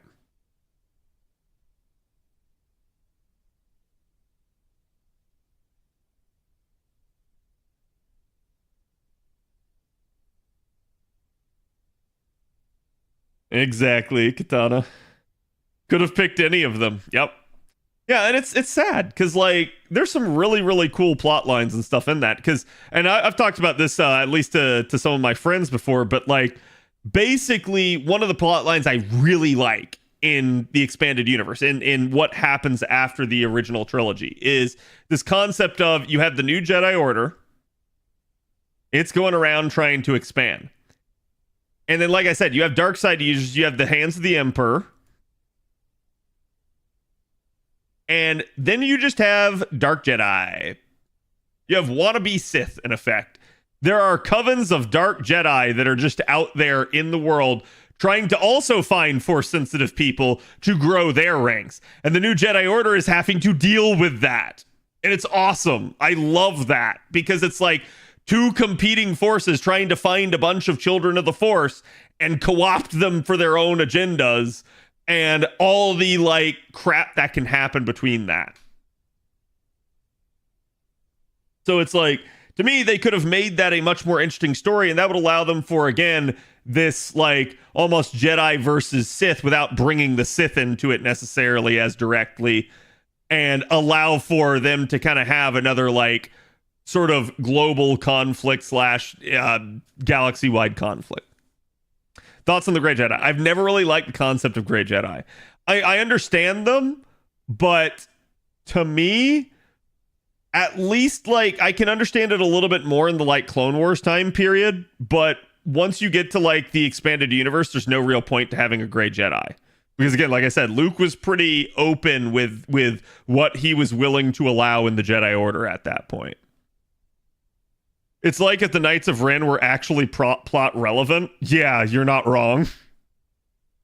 But no, the issue I have with Grey Jedi is most of the time, Grey Jedi are just sort of the edgelord's case for, I want to be a Jedi, but I want to be able to use Sith powers.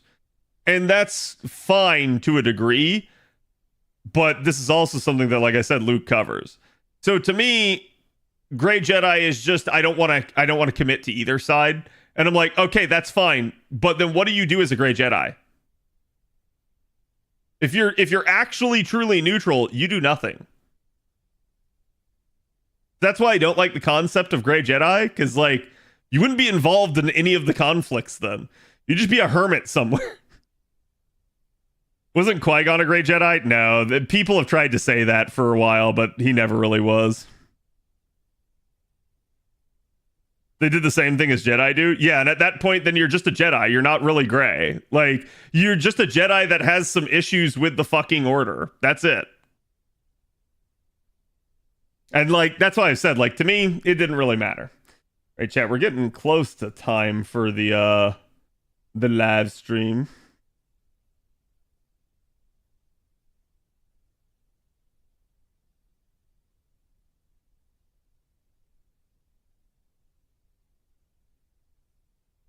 Pulling it up here.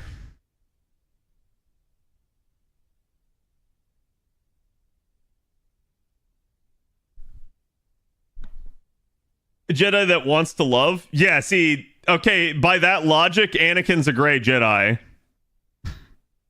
I don't think Anakin's a Grey Jedi, right? Like, Anakin was a Jedi through and through. He obviously had an issue. There's just the Force and perversion of the Force. There's no in between. Yeah. So it's like, because the other thing is, I've seen people try to come up with a Grey Jedi code, and I'm like, that's not a thing. It's never been a thing in canon.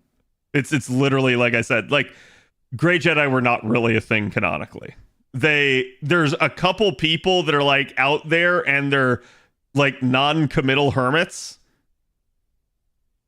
They're the closest thing you can really point to as that, but they're not really canonical. So it's more like fans just in love with the idea of this possibility rather than it actually being some real thing.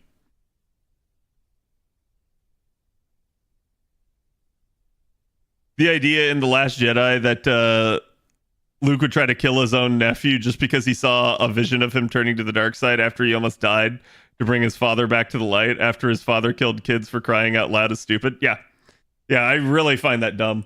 Again, Fletcher, thank you for the 12 months. And if I didn't say it earlier, Ice, thank you for the 35. Or sorry, the 18. 35 minutes ago. And Win, thank you for the 68. But yeah, like, I always found that to be one of the dumber points of the sequel trilogy.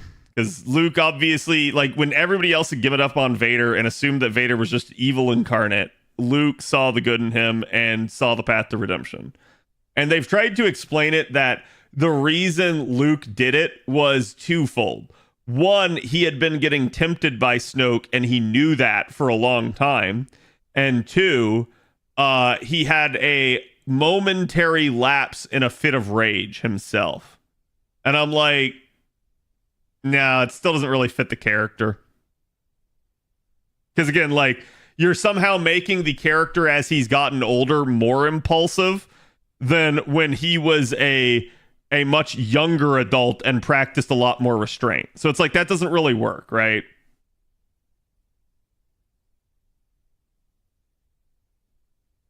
Are we doing media share again? No, we have the NA live stream coming up here in 6 minutes. He got angry during Return of the Jedi too? Yep, but he did stop himself.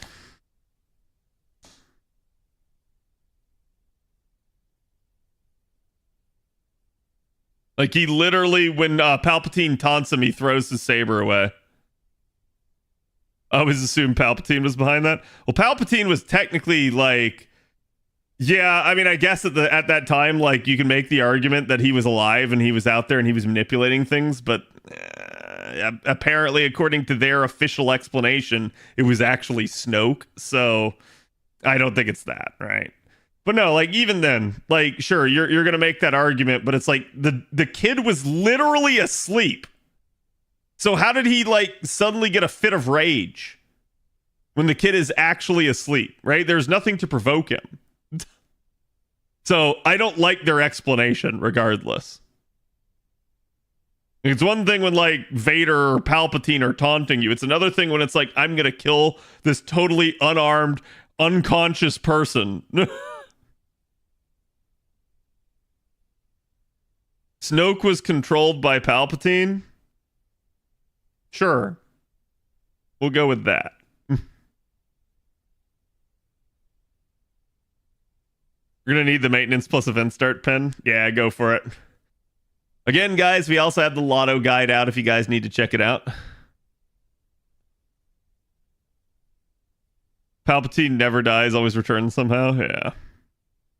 Yeah, so, and talking about that again, like, the cool part about Palpatine returning is that basically Luke goes to fight him, and Luke loses. Luke can't beat Palpatine at his prime. And so Luke has to kind of submit, and Palpatine doesn't kill Luke because Palpatine goes, I need a new apprentice. And, like, if you guys remember back to Return of the Jedi, he was low-key hoping that Luke would fall to the dark side and kill Vader so that Luke would take his place at his side in place of his father. So to Palpatine, that's, like, right up his alley. He's just like, oh, sweet, yeah, I'm gonna get him this way now. I've beaten him. He can't resist. He's going to obey me, or I'm going to kill him and all of his friends.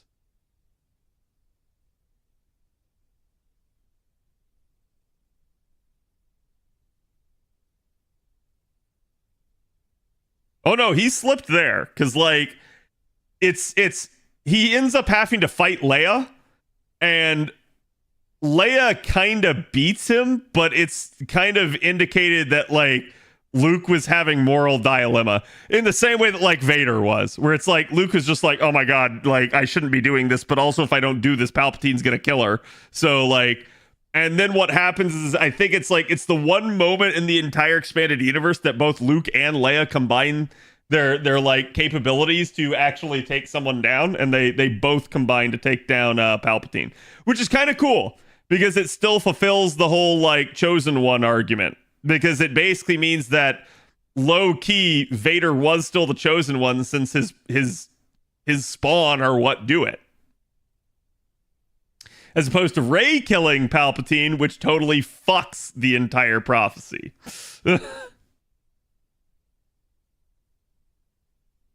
And then they try to make it work by claiming she's a Skywalker. Which, like I said, it just doesn't. The apprentice always needs to kill the master, as the rule of two says. Technically no, right? Like, the apprentice doesn't have to kill the master. The master can kill the apprentice. You just kind of be stupid to, right?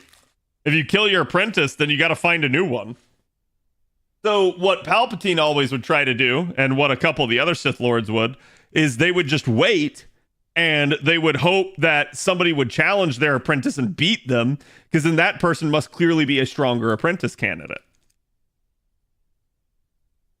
Cad, look, anyone can be a Skywalker? Sweet, I'm a Skywalker.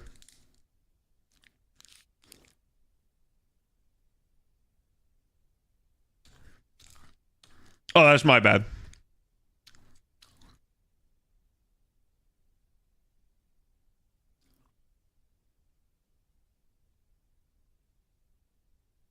Are you sure the prophecy was even worth following if that prophecy was always messed with? Yeah, because the prophecy was just bringing balance to the Force.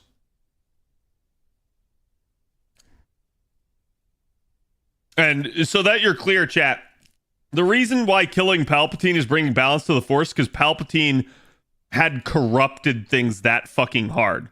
He had basically been constantly outweighing almost the entirety of the Jedi Order.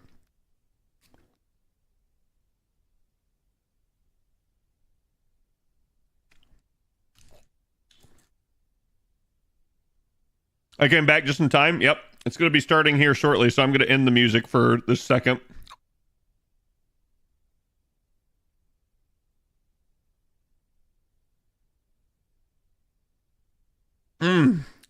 And we get to bring back a hat, chat. An old hat. Oh my god. How big has my head gotten? There we go. Yes, the faux hat for good luck. And of course, that is ridiculously loud.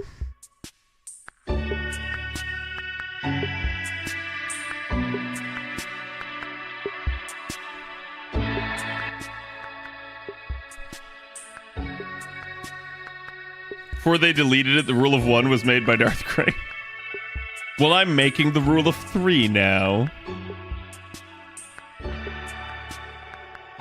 I'm a Skywalker in the Star Wars version of I'm Spartacus. Yes, exactly.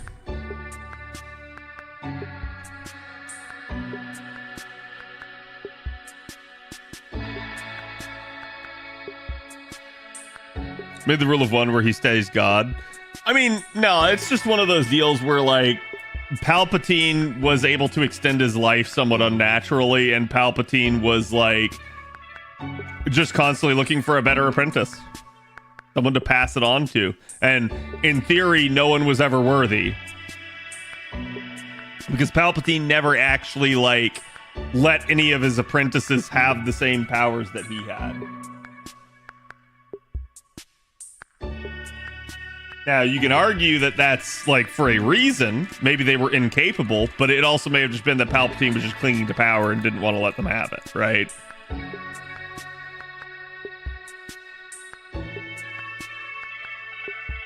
My faux hat doesn't fit? Damn.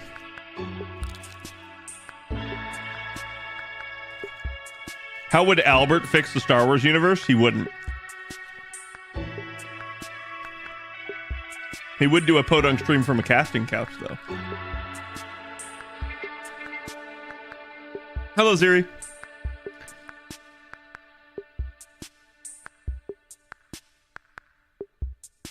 Oh yeah, so the reason how they deal with the immortality thing is they blow up all the clones. Like they blow up the entire space station that all his clones are housed on, so he can't go back to like just jump to another body. Hello everybody, my name is Albert. I'm the localization producer here at AOA.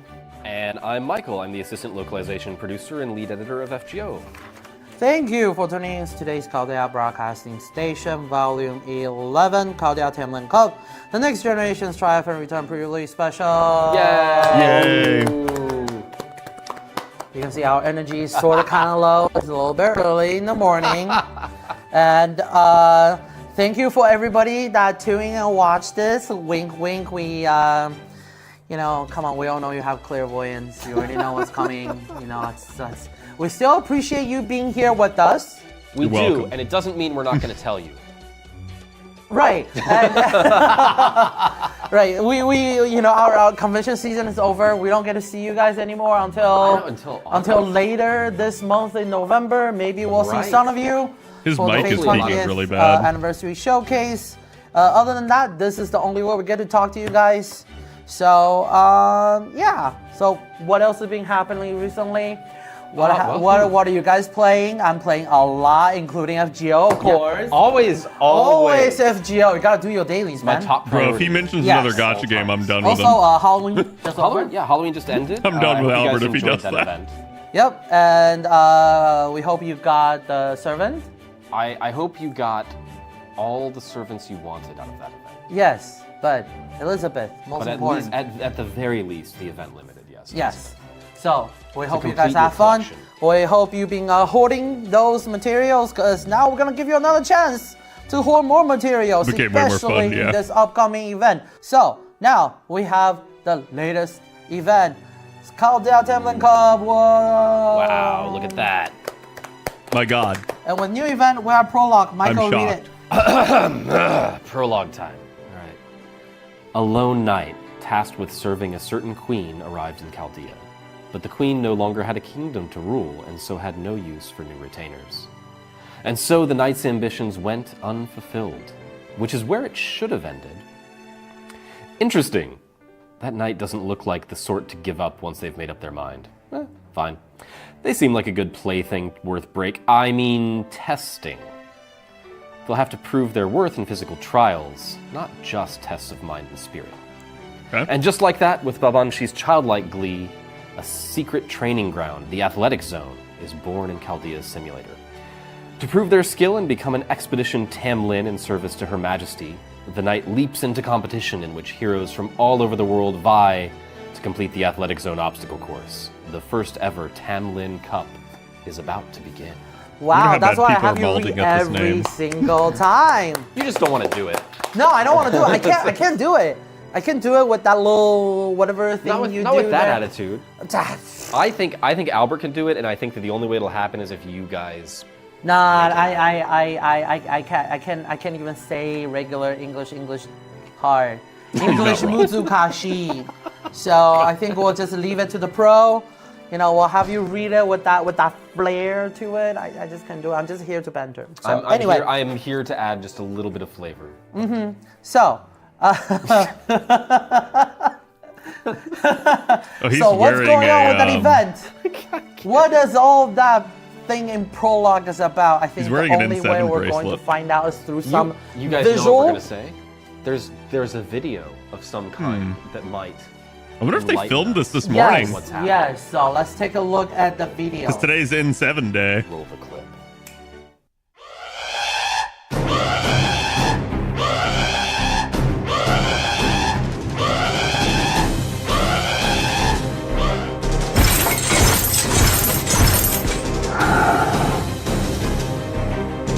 Who's that Pokemon?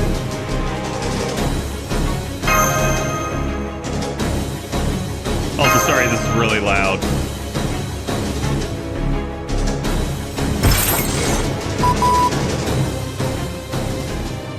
Turn it down ever so slightly.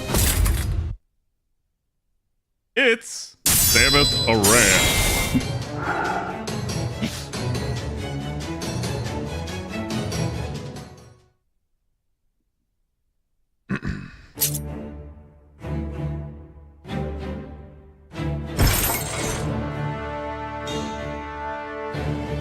It's the Britomart.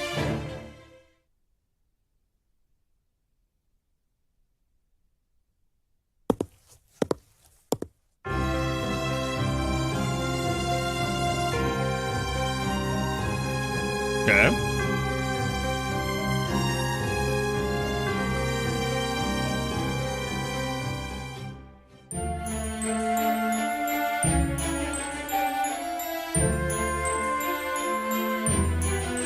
So this is literally torture. The lotto that we're playing is literally torture.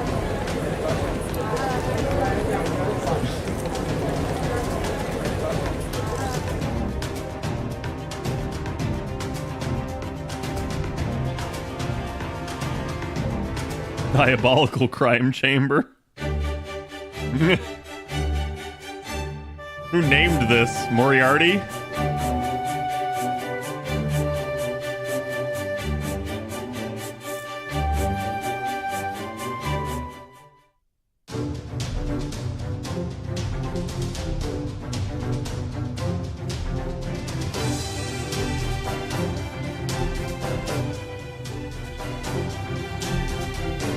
Oh my god, Eliza's already here.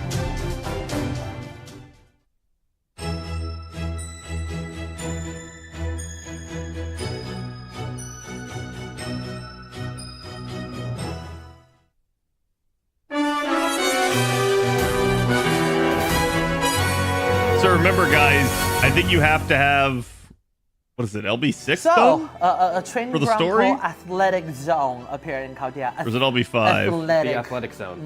Where in Chaldea, But you can still do warriors the are whole trained event to without be it. What one might call sort of an athletic, Just not the story. acrobatic combatant Yes, with stealthy yes, yes. skills. There Yes. should be a word for that.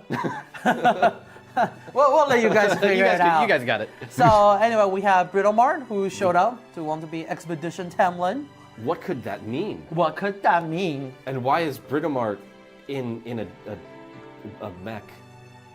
Looks kind of cool though. It does look kind of cool. First place prize, a holy grail. That's a solid prize. A holy grill? That's a solid prize. What's my wish for the holy I want a holy grill. To never run out of cookies. Ooh, I like cookies. An unlimited supply of cookies for all classes. Oh, love cookies. And compete servant with coins heroes for all of arrows classes. and places in an obstacle course race. So, like we just said, it is a Chaldea. What is that called? It's a Chaldea. It is a place in Chaldea for warriors Yeah. of a stealthy and acrobatic persuasion. Yes, but But athletic zone. we can't find a shorter word Yeah, for that. so athletic zone. Yeah. It's the Chaldea Athletic Zone. What does stealth have to do with let's that, also though? talk a little bit about how you will progress through the event and how. Yeah, it's basically to Ninja participate. Warrior. So, to participate in the main quest to read the story, you do have to complete Lost Spell number 6, Fey Roundtable Domain Avalon Lefay. Okay, I'm getting ahead And of them. I'm proceeding sorry, through, chat. for those that have met this eligibility, when you clear through the main quest, you will unlock the free quest and exhibition quests.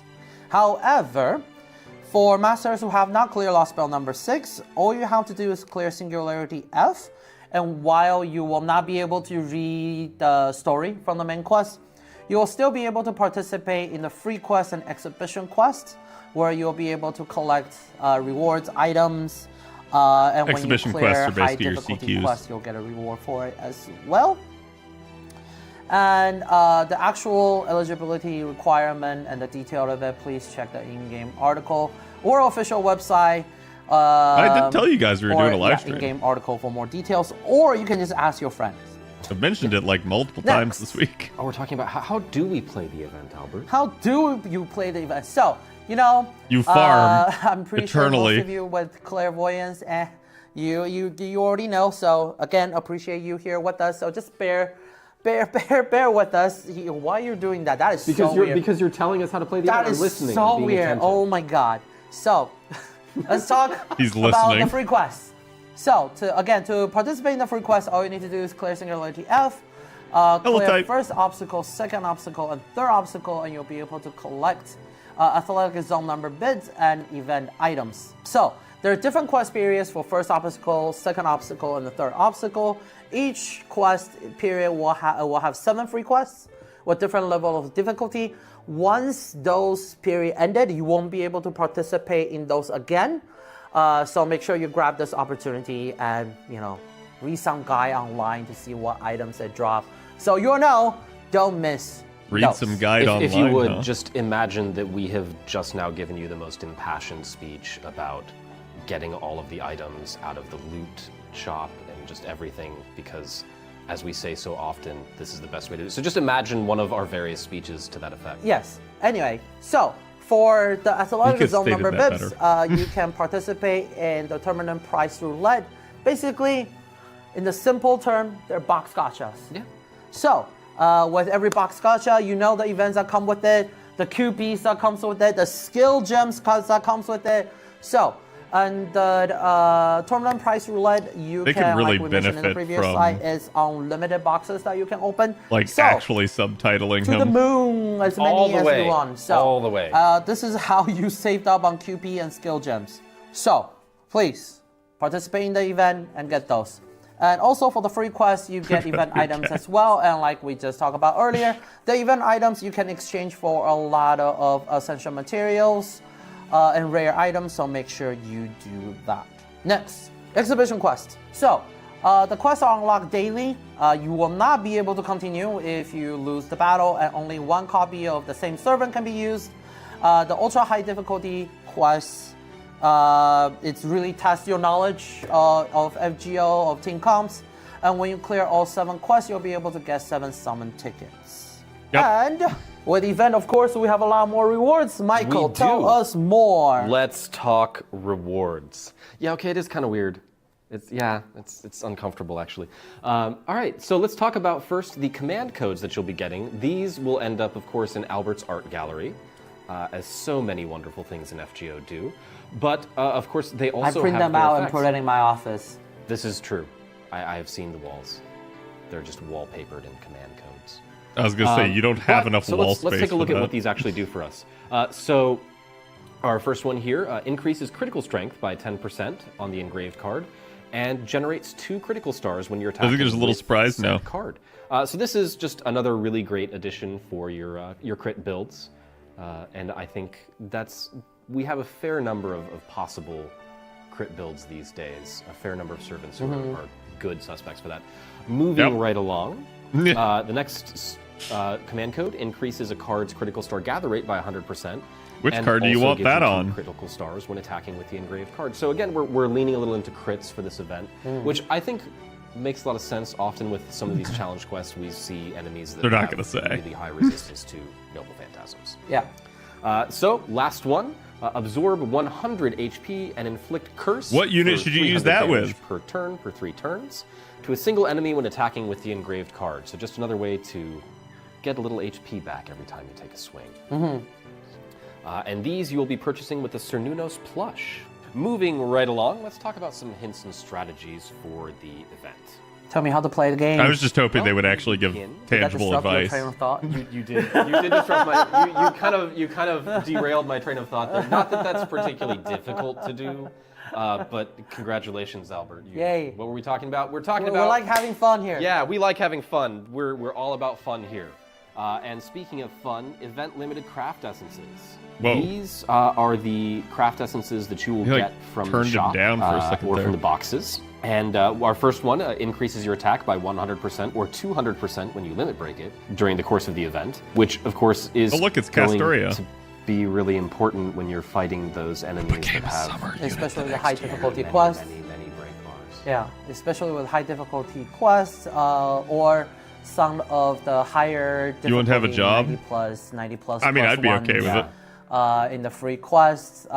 This is going to be helpful for Yeah, this will be very helpful. It will help you farm the materials much easier. Exactly, and speaking of farming materials, that is just a perfect setup. Thank you, Albert. Top for drooling? the very No. next craft essence. We worked on that ahead of time. And this one gives you additional athletic zone number bib drops. These are what you will be using to open up the boxes. So you want as many of these as possible. Here's your Lotto CE, chat. So definitely make as much use of the CE as you possibly can. But where there are event limited craft essences. There are also limited time craft essences Yes. that will be in the standard pickup summon. So let's take a look at what these do. Of course, these give you the 3, 4, and 5-star versions give you the bronze, realized silver, and gold The medal drops, background for respectively. this is But these also normal have their FGO own, music, or sorry, normal effects like that are fate very useful. music. So one of them, in keeping with our critical theme so far, gain 10 or when limit broken 12 critical stars when you enter Also the field. nice I artwork. love these craft essences that are stars on field, especially for compositions that involve deliberately rotating servants. Yeah. So I love bringing someone in with a bunch of critical stars that you can feed right to the exact. Yeah, but you're gonna take and the you don't have 5-star to, let's say, variant for example, do another unless turn you just have for party cost just for issues. saving up star. You'll have already some to work with. Exactly. That's one of the reasons that I love these sorts of CEs so much. It also increases your arts card effectiveness by 5% and critical strength by 10%. So this is a really great. Should be the CE Luvia for official arts artist. Critical setups. Probably is. Our next Apex CE is pretty good increases too. Buster card effectiveness by 8 or 10% when limit broken. Begin battle charge with 40 or 50% NP when limit broken, and increase the NP charge by 2 levels for yourself when you use it 1 time. I really like this on servants who have NPs that have really useful overcharge effects, like Gilgamesh. Gilgamesh! You know it's coming back to Gilgamesh at some point. They on gave this an subject. example. All roads lead back to Gilgamesh. Wait, is that how it's said? No, I think it's different. I No. think there's a certain Roman servant who's just like aggressively T-posing somewhere just at the thought of what you're saying.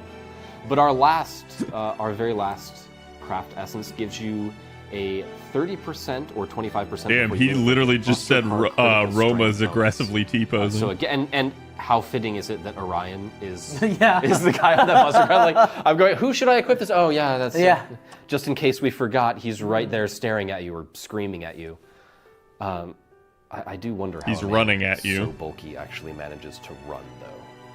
And then the 3-star one, you will be able to get it from the Form Point Summon. That's right. That is in the friend point Yeah. summon during the pickup. So this is available. Yeah, so it'll be very easy at least to save up for Yeah. the bronze materials. Yes. Because more copies you have, you'll be able to farm a lot easier. Well, he just doesn't and skip a leg lot of day. the bronze materials you get to exchange for Yeah. a lot of the useful items. Exactly. And you do need a lot of them at the beginning. You really do. So yeah. Yeah, make sure you guys get your time to use craft those friend essences points. first. Use those friend points. I know a lot of you have them stored up. Yeah. I know I do. So, time to spend some. Do not All right, use your but friend points right Where now. there are new craft essences, there must always be a new servant. No way. Oh my God, who could just it try to be? contain Whoa, yourself out whoa, there. We haven't even seen them yet. It's almost like they Let's already showed her. take a look at this video of the new servant. Roll the clip. I really like Britomart.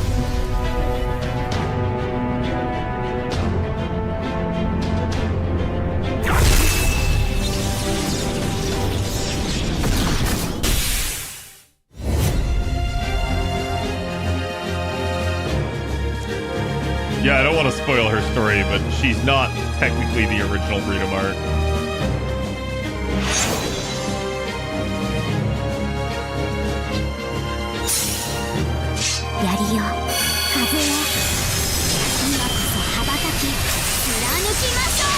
She's Lancer Freyrun.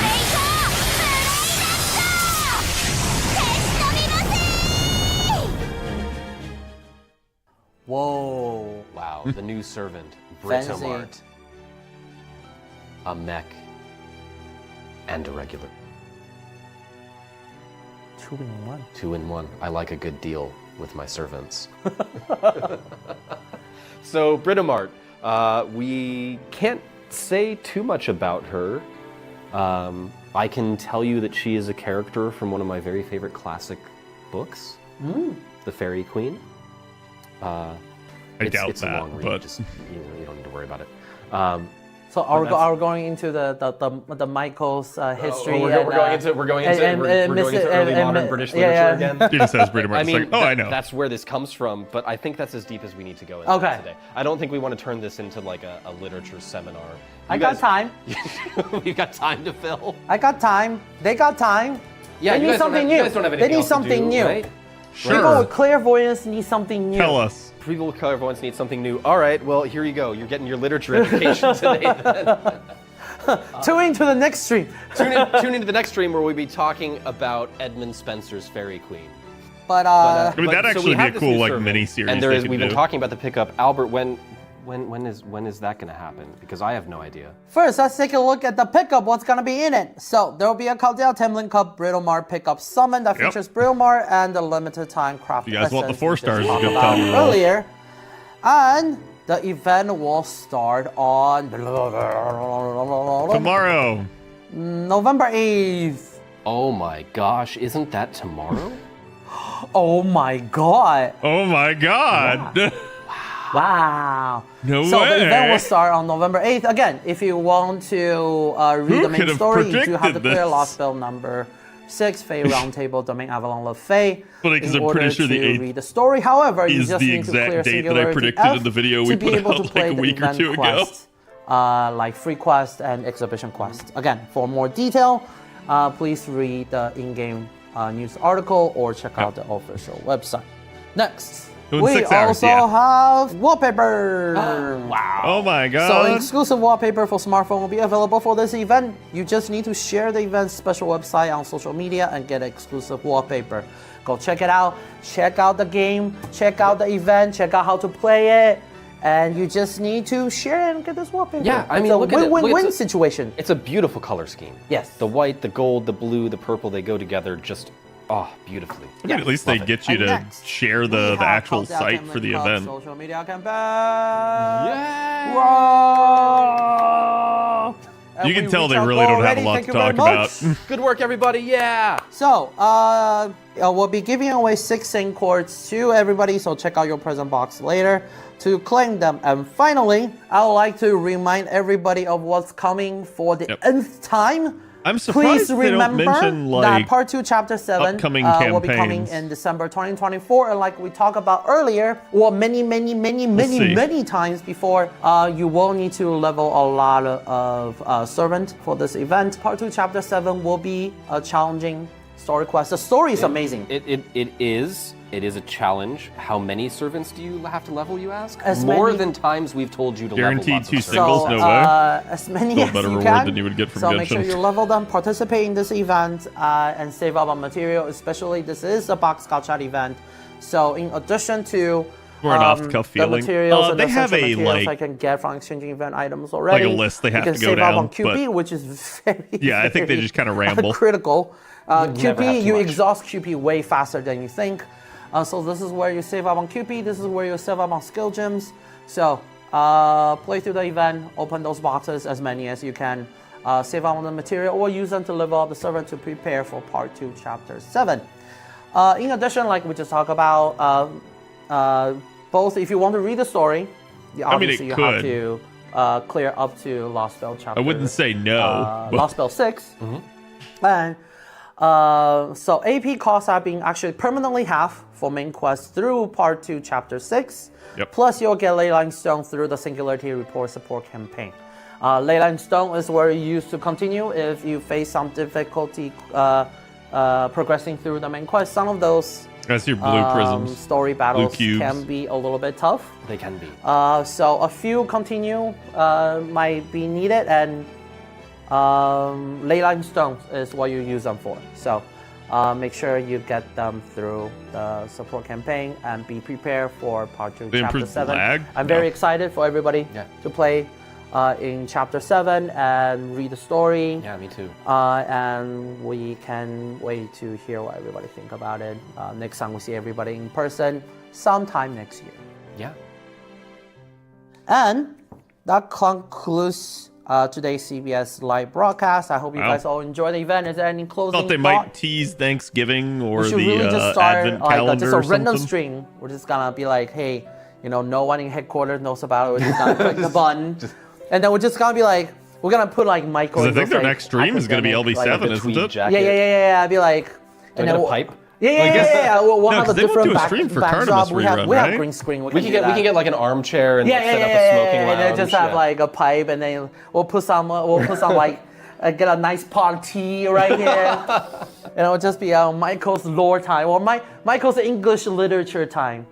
The Michael's British. Yes, I'm corner. surprised Yeah, they're yeah, not yeah, like yeah. getting it out Yeah, learn now. about your favorite FGO character and their original background through Michael. Or let Tucson do it. I'm ready. Yeah, they might do a I'm dev ready. diary for Yeah. it. I might even have a tweed jacket. I hope so. And I might have a clay pipe too. And if that doesn't happen, just next time you guys see Michael in person, just like, yo, Michael, tell me something about this character. Yeah, ask me at conventions. I love literature questions. And Yeah, I'll just be Michael, like, tell me "Michael's about right there, Albert. but anyway, so Tell me about that we character. hope to see you guys again, whether it's online or in person next time.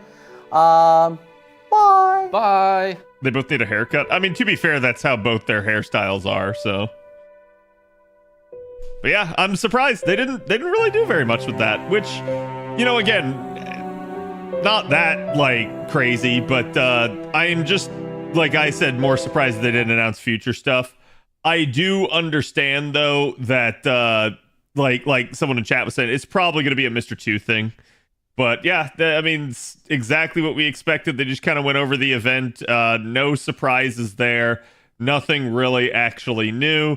Just again, remember, you need LB6 done in order for you to do the story for this event. But you can still do all the free quests, all the CQs, by just having Fiyuki done. There's really no rush in that regard. The event's going to be pretty chill. It's a normal fest style lotto. Again, if you guys want more of an elaborate breakdown, go check out my video, the event guide that I kind of went through all the aspects of the event. And then again, we have the lotto spreadsheet out thanks to Avalon that covers all of the like 3-turn possibilities that we thought were pretty good for the event. So again, you guys should be easily prepared for this. And it's going to be something relatively lucrative at this point in time for a lot of us. I think a lot of people have been waiting, especially since our last lotto was Tesla Fest. So use this opportunity to stock up. Your next lotto will be like May of next year. Again, that might shift around a little bit due to how NA structures things, but do expect it around May. So you only have to go, roughly 5-ish months to the next one, probably about 6 since we got to go through all of December. But the real thing that you guys should probably be trying to focus and do with this lotto, try to get more of your units up and online. Again, level them up, ascend them if you guys haven't already. Lottos are a great time to do that. It's a great time to work on your account.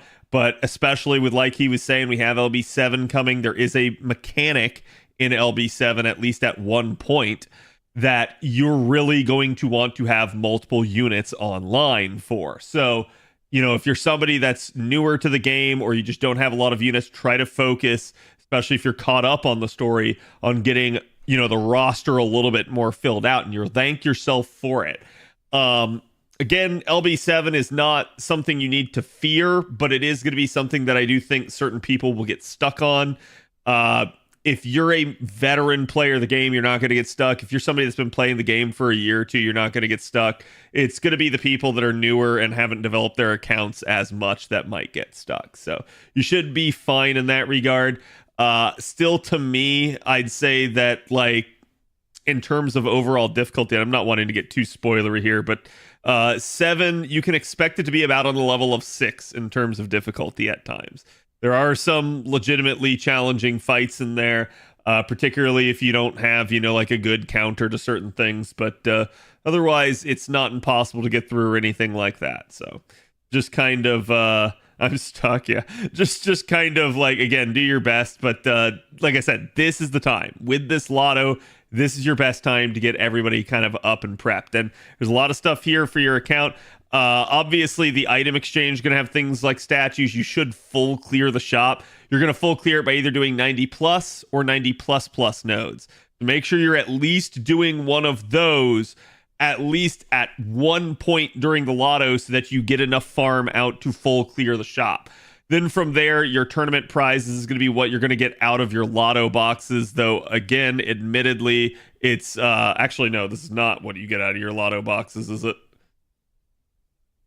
I guess it kind of is. You just get the one lore, though. Some of these are the grand prize, so don't look too heavily into that. But again, basically, that's going to be the rewards that you're going to get from farming the boxes. and you're going to want to farm as many boxes as you possibly can within reason. If you guys are always curious as to what that within reason number is for your account, it's going to be different for every person. I highly recommend using something like Chaldea app, which I'll pop open right here. It's a planning tool that I use. It really helps me because I can I've plotted all my units out. I have them at the levels that they're currently at on my account, and also like my future rolling plans and stuff like that. So I know the units that I'm going to be acquiring in the future. And so as a result, I can kind of come in here and I can turn on how much I owned, because you can also put in the amount of actual items that you already possess, and then I can subtract the events that are upcoming for the next 2 years, and this gives me an amount that I need to farm for all of my upcoming materials. So you can see, if you're someone that's savvy and you've already paid attention to what the lotto gives, there is not a single lotto mat in here. So I technically don't have to farm this lotto other than for like kind of recapping my QP and recapping my like Ember stockpile. But again, there may be other reasons that some of you guys might want it. You might want skill gems if you're newer. You might want FP if you're running low for like grail casting and stuff. So it's a really good time to kind of advance your account, stock up on resources, and get your account moving in the right direction so that you're prepared for anything that the future throws at you. The quick answer is I always get a fuck ton of hero proofs. Yeah, you don't want to see how far ahead I am on certain materials that would disgust you, so. Levels on a wide range of units is more important. Yeah, I mean, I think so someone was asking earlier, do levels matter for LB7? I'm not going to say no. The levels do matter, but they matter more on certain key units, right?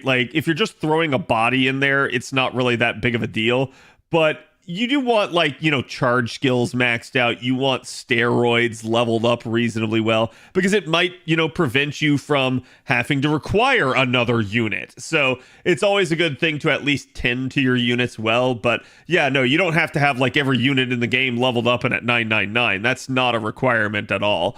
Again, the number that I would tell you guys is somewhere in the 30 to 50 range is where you're going to feel confident that you can make it through LB7. If you have less than that in terms of units up and online, you might want to start getting to work. It's not that you can't make it through with less. You can. It's that you're going to need some RNG on your side, and you don't really want to have to deal with that. So, Ice Dragon, thank you for the follow, and Nan, thank you for the follow as well. You gonna do the CQs this one? I probably will, because again, I've been saying, I don't really have to farm this one that hard. So normally I do 500 boxes every lotto. If you're someone that's newer and you've never done a lotto before, my advice is to do as many boxes as you can. The reason why is because everybody's got different situations. You may be busy with family, friends, you may have work obligations, school obligations, so you might not be able to farm as much, and that's perfectly okay. Because again, it's not going to be the last lotto you see. There will be other lottos in the future. But we usually do get about 2 lottos a year. JP this year is the one exception to that rule that has ever existed.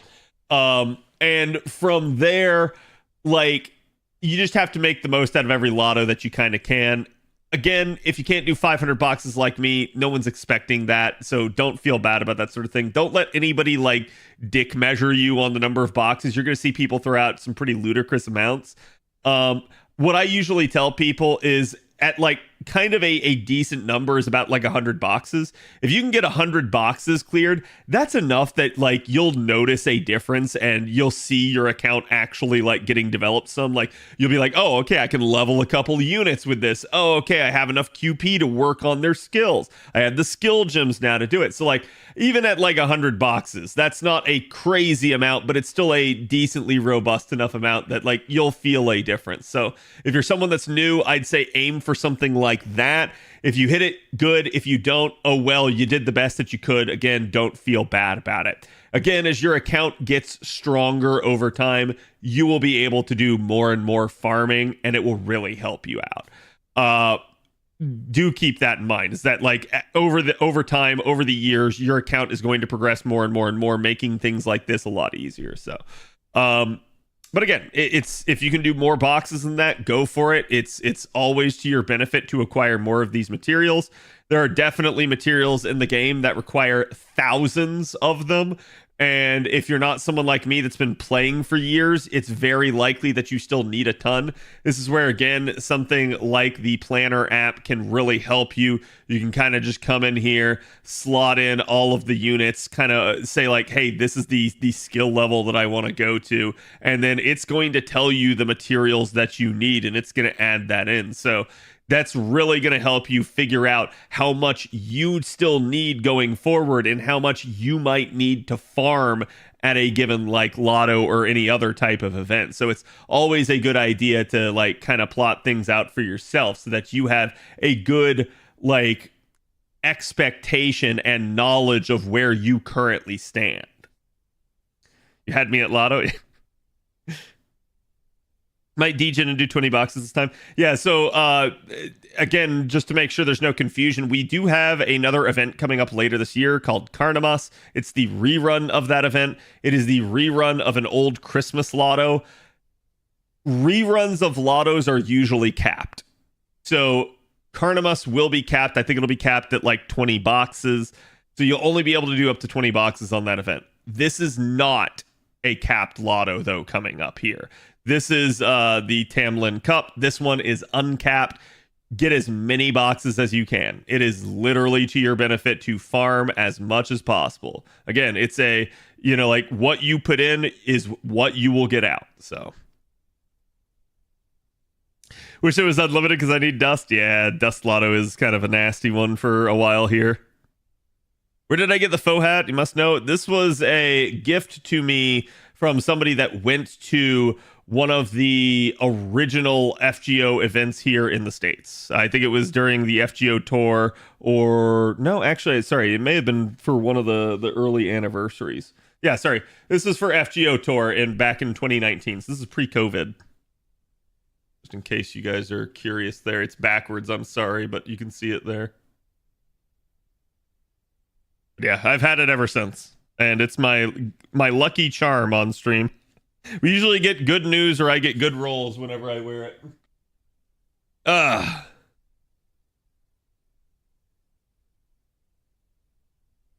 Farming this event need all the QP and friend points. Can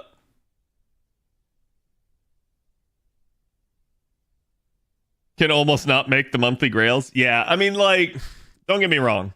If you can't make a monthly grail, it's fine. I will give you a little bit of advice, though, on that.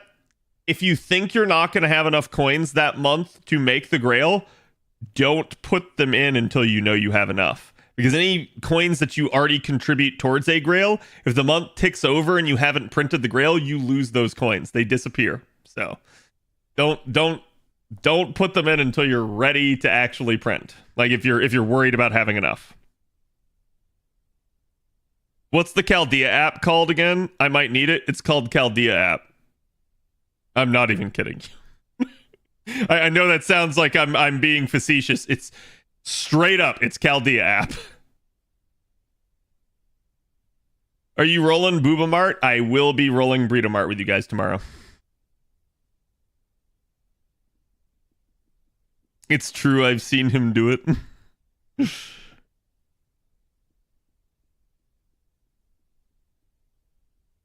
Mine tore ages ago. It's because you didn't take care of it. You see, so you guys can't see because of the camera, but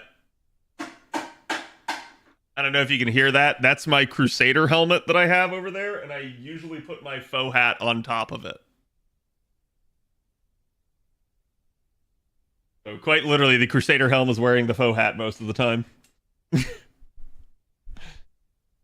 Collection copy or NP6? I don't do NP6s. NP6 is stupid, so I don't know what MP level I'll go to. I'll have to think about that because I like her. I'll want her to be usable, especially with relation to some of my other Lancers. It's not like I don't have robust Lancers on this account, but yeah, we'll see. I'll have to think about how deep I want to go. Does VTuber Cat have a Crusader helmet? It does not, though. That was in some of the like original prototype stuff that Faye did for me. When's the Crusade? it's probably best if I don't say that on stream. He needs a faux hat. I do need to get a faux hat like PNG or something for my VTuber model. But like we were saying, like, so this is, I'm sure you guys have been wondering, right? Because I've been, especially now here, like in the past like week or two, I've been doing a little bit more cam streams again. I did want to do VTuber a lot to get you guys used to the VTuber. But I think going forward, because again, this has been brought up to me by numerous people. I've asked people like kind of for feedback and how they feel. I think, one, I'm good at being very expressive and stuff with my normal natural face. That is a limitation that my current model has. And so I'm thinking that what I'll probably do is I'm going to divide it up where I will default to using my VTuber model unless we're doing like media share or I'm reacting to an FGO live stream or something like that. Or, you know, maybe just on off the cuff. I haven't done it in a while and I feel like showing my face again. So you can expect me to kind of juggle that a little bit where I kind of just work in my normal face every now and then. I hope it's not too like jarring for the VTuber fans, and I hope it's not too jarring for you guys to see a VTuber model. Like I plan to try and balance both, and as long as you guys are cool with that, I'll keep trying to kind of do right by both sides in that regard. Time to get a mocap suit and do some amazing facial rigging. I mean, the biggest issue with my VTuber model is just that, like, I have a realistic face, so my eyes are like my normal human eyes. Whereas with most other VTuber models, the eyes are, like, gigantic, and it's, like, the most expressive part of the model, right? So my model differentiates itself from other models in that regard.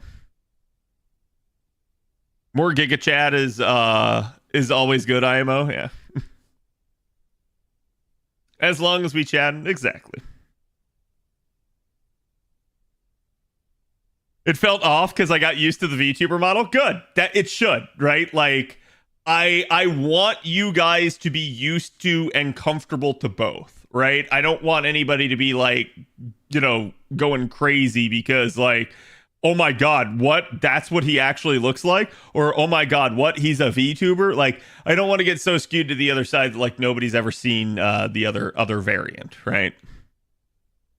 You look the same either way, honestly. Damn. I mean, that's kind of good, then. That means that, like, Faye nailed the art for my model in that regard.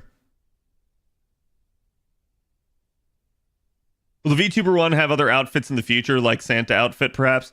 I'd have to get with Faye on that. Like, right now, like, VTubing's very expensive, and I will admit this to you guys.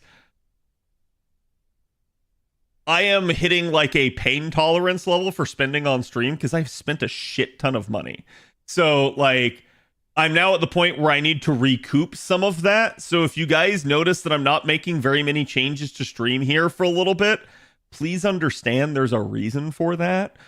VTuber models are fucking expensive. So yeah, I'm going to try to recoup some of that over time here because holy shit, I cannot afford another expenditure. I'm not, you know, some big hololiver that's like raking it in on donos and super chats every night, right? So like, to me, this is like, yeah, I've just kind of got to be patient and kind of let like sub revenue and stuff like that roll in, maybe the occasional YouTube revenue off of the videos and stuff, but I don't make that much off of it, honestly. So VTuber flesh tuber doesn't bother me. Yep, that's perfect. Works for me. Can't tell the difference, really. I don't know if that's an insult. It's pretty normal for the VTuber in person to look the same, honestly, vibe-wise. Well, the vibe-wise should be the same as long as the VTuber's not, like, got a persona, right? Like, I do see people that try to, like, they try to become the character, whereas, and I told you guys this, like, even back when I was, you know, full-time flesh tuber and thinking of going VTuber, I told you guys, it's like, yeah, when I go VTuber, like, I'm not going to change who I am. I'm just me in a VTuber like body at that point. It's like I don't like people really that try to like change who they are and try to pretend like, you know, like, oh, I'm this other person now. It's like It is what it is. Like, it's in that regard, it's difficult enough for me to write my own lore because, like, I don't like sitting there and writing this like fictitious form of me. It's really weird. Like, if I'm writing like some other character, that's fine, but writing about myself is actually the hardest thing. Good models are like buying a car. Oh yeah. Oh yeah. VTuber model equal fursuit. I don't know that we could really say that with mine, but sure. You've done a good job. Thank you, Hardest. I appreciate it. When will CAD collab with Craig? I mean, I could literally do that right now. Like, there's nothing to stop me, and it would just be like really freaking like jarring for you guys to see that sort of thing. Because it's like right? Like, and technically I already have everything set up, so this shouldn't actually take too long, but hold on. Got to get my other phone active here.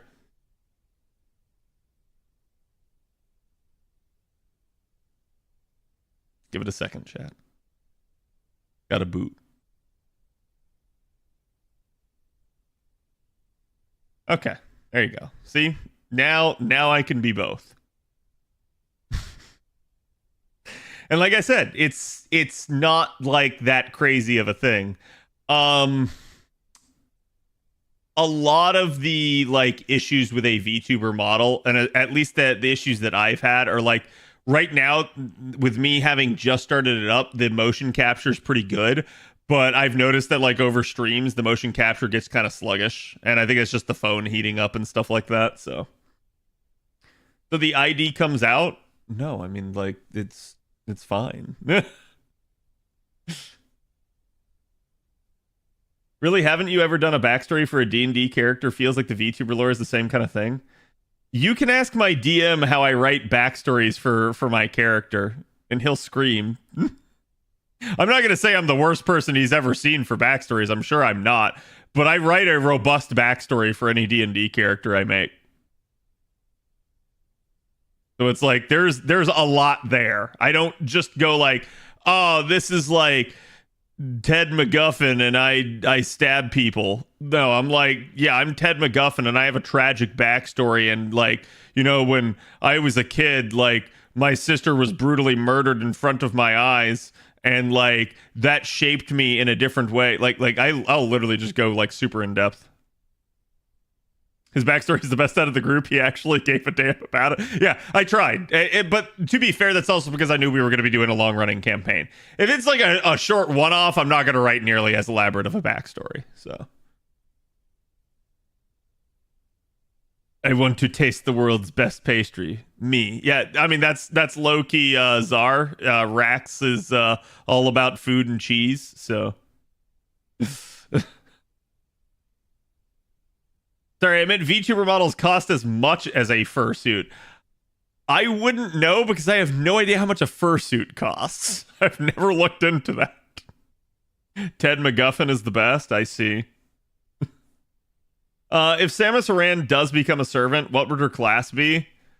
Well, let's see. So she shoots a gun, and she has like a lasso-like whip thing. So I think we can conclusively say that she wouldn't be an archer. And she's a bounty hunter. So I'm feeling Saber. Yeah, because she shoots beams. Yeah, it's definitely Saber.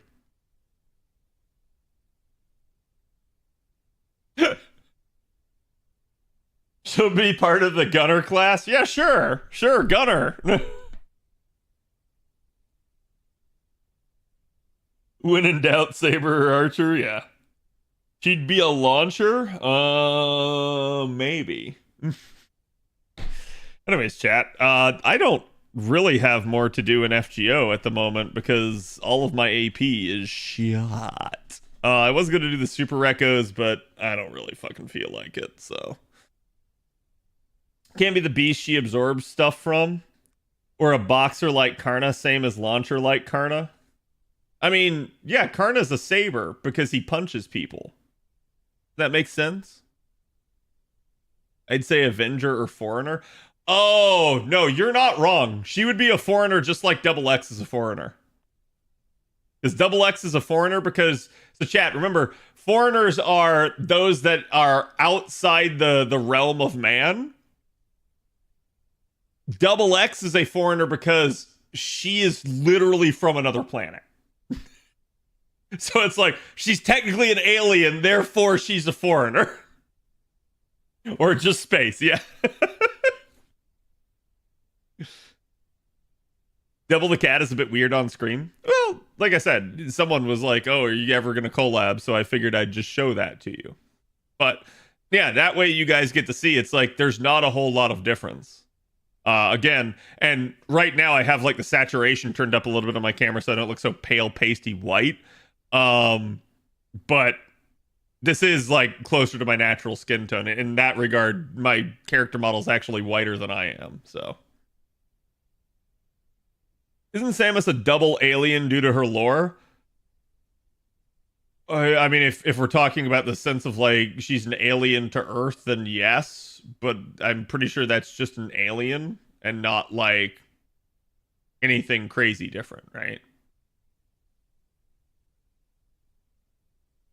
Because when they aren't foreigner like Jane, Spishtar, Space Aris, etc.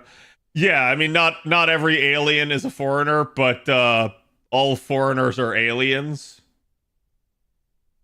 Kind of. She's part bird. Yeah, that's the way to think about it. That's how I choose to think about it anyways. There. Yeah, it doesn't want to see VTuber me at the same time. We can do that.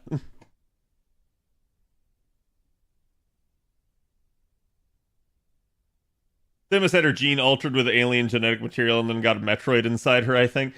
Yeah, I gotta assume she's like a human petri dish at that point.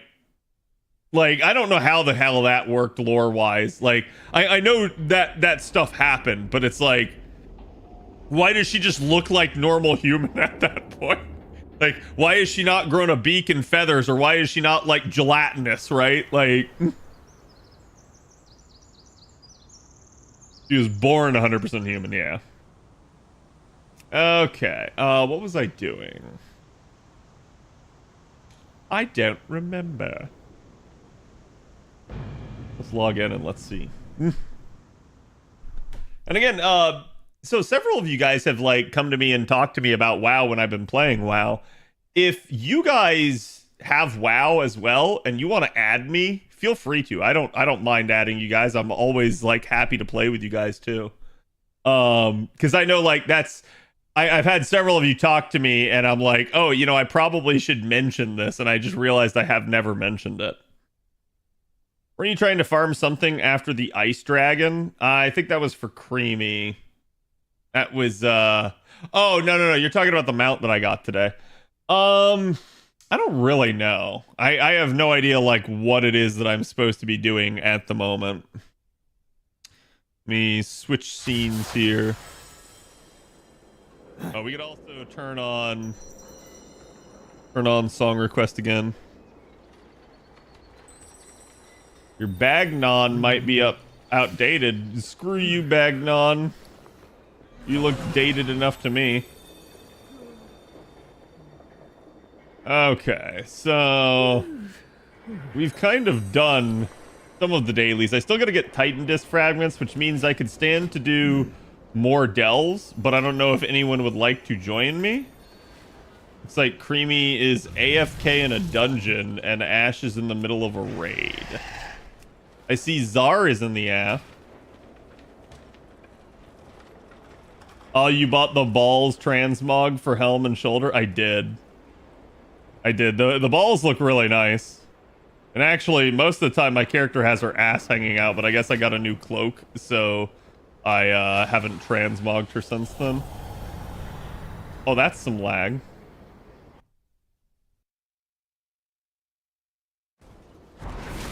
Wow, that's lag. Holy cow. Wait, human crest and orc crest. Oh, these are backs.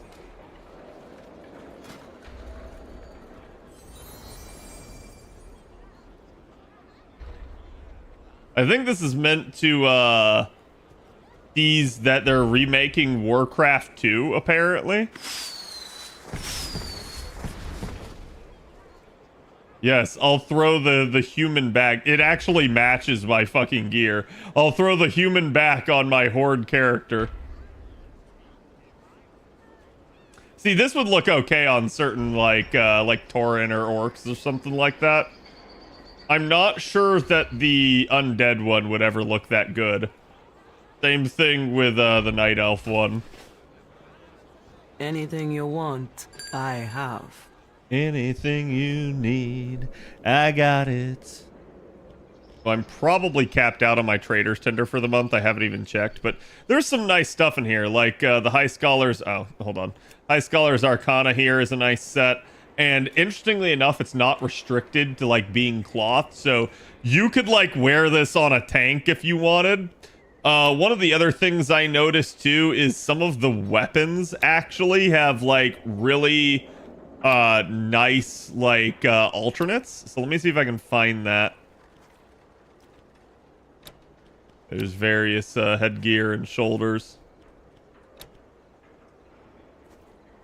It sucks because I don't have enough Trader's Tender to actually be able to buy a bunch of stuff this week. Because what I did buy is I bought the Dark Ranger set, which is literally... Oh, I'm sorry. I just realized I switched over to VTuber me. Here, chat. There you go. My bad. But yeah, it's Sylvanas' set. So it doesn't look that good on this character because this character is not like lithed like an elf is. But... there are some interesting like weapons and stuff from this, and this is sort of like a monthly shop, but you don't have to like pay money for it. You just get the Trader's Tender from playing the game. So, and it's not like, oh, you have to like you must do like dailies every day to get it. No, it's just like anything you do in the game gets you Trader's Tender, which is kind of nice. So this is an interesting staff. So like for instance, let's take this item set. I think it looks atrocious. It looks like something out of Veilguard, but it literally has a one-hander and a shield, but it also has a two-hander that comes with it. And so it's like, it's not displayed, and I think a lot of people just flip through this stuff and they don't realize. So same thing, this is a one-handed dagger, but there's a fist weapon. There's also a two-hand staff, and a different two-hand staff, which I actually like this staff a little bit better, but... Same thing for the Battle Master enchantments. I low-key actually want this because I'm not a fan of these two, but check out this staff. This staff be looking kind of nice. It's like a Final Fantasy-esque crystal right here.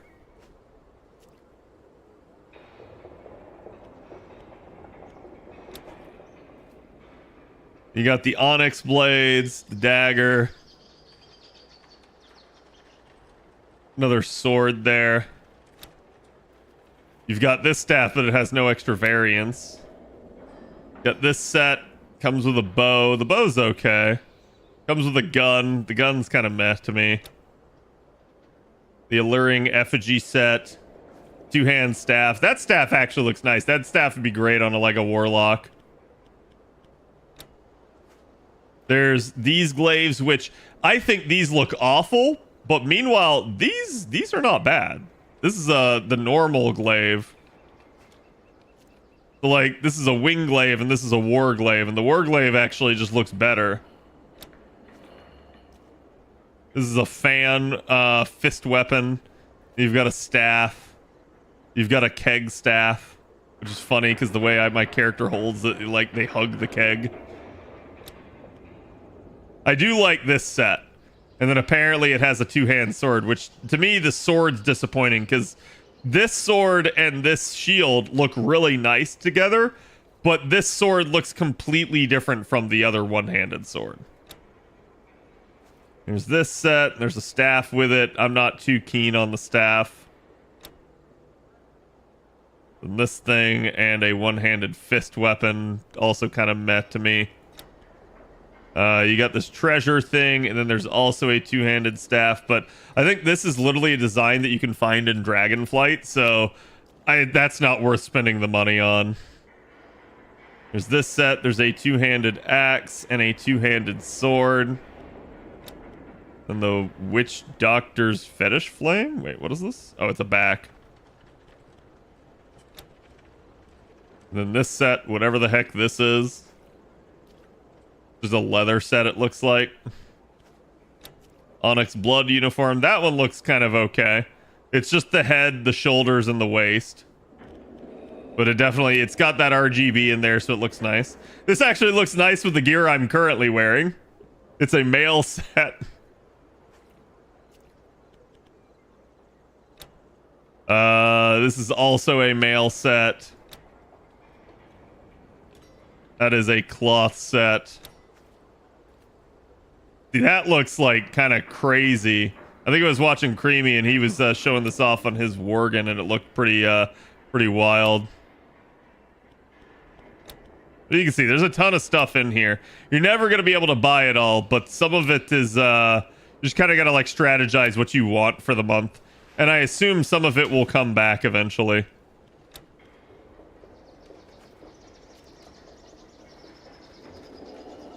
Oh, so there's a normal and then a variant that has lightning on it. Weird. There's the like totem thing on your back. Decent looking hood there. It's a feathery hood. Feathery cloak. And then the thing that I have actually bought, the Battle Master's Regalia. It sucks if I can't get any more than the 400 though, because I would like to potentially be able to get the Battle Master's enchantments here at 500. And if I could squeeze that out, then I can get the High Scholar's Arcana on, like I could save it as the next item that I want. But I just don't know if I can do that.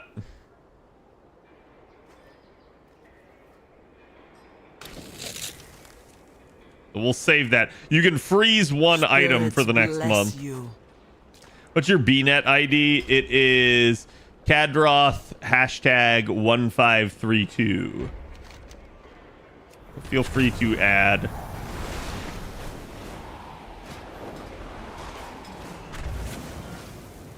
Mr. Creamy, would you like to do some delving? Did you check the chest for more coins? I did. I don't know how you tell if you're at the cap for the month. I'm gonna get hacked. Yeah.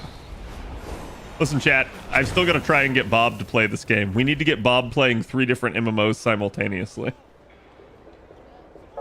Adventure guide. Where's that? There's achievements. Adventure guide. Ooh. Ooh, that's... Well, I at least have another 100 I can get. Thank God. So yeah, you can see there's stuff that you can do to get it, but like I don't try too much. It looks like complete 5 Hallows Inn dailies.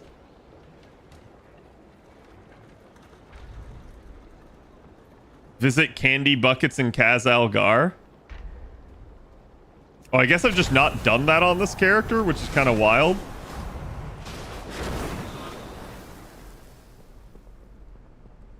Maybe I did. I have received a new friend request. Can I do that in here? Yes, there we go. Okay, I got you, Strom. Halloween ends tomorrow. Shibata. I did that before, not fucking worth it. Right, but how much are you playing the other MMOs right now, Bob? Think about it. You could be playing with us. And you could be dying with us. Should have denied it. Listen, I still don't have your code, AFK. You can get 250 more tender. I think it's like 150, but again, so that means I can at least get that that set of weapons. I know, Bob. You don't ever want to play with me. It's fine. Think this is the inn? No, that's not the inn. The inn is over here by the machine. Out there. Ah! Ah! It's right there. Huh. Why can I not visit these? It says I'm at like 0 out of 5 for that. Preferably one with a ton of Nerubians? Sure, we can do that. Complete 20 anniversary quests. What the fuck? I'm at 19 out of 20. All right, hold on. Hold on. I need their parts? Sure. You tell me which one you want to do, because I think like the Dread Pit's bountiful at the moment. For science? I don't think it's science that you want.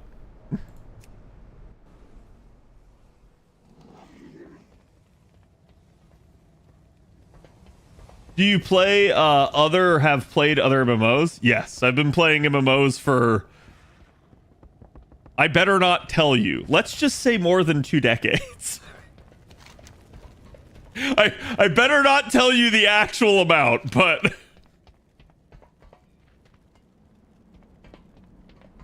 Yes, I have played a ton. Especially of popular MMOs, it'd probably be easier to tell you which ones I haven't played. Does Runecraft count? I don't know. Does it? You'd have to tell me, Bob. What are you doing in WoW right now? I am basically going to go see if I can get something out of the Adventurer's Guide so that I can get more Trader's Tender so I can buy the one thing I need for the, like, thing goes away. But I should still have time. I don't know when the thing resets. I just need to complete literally one of these quests.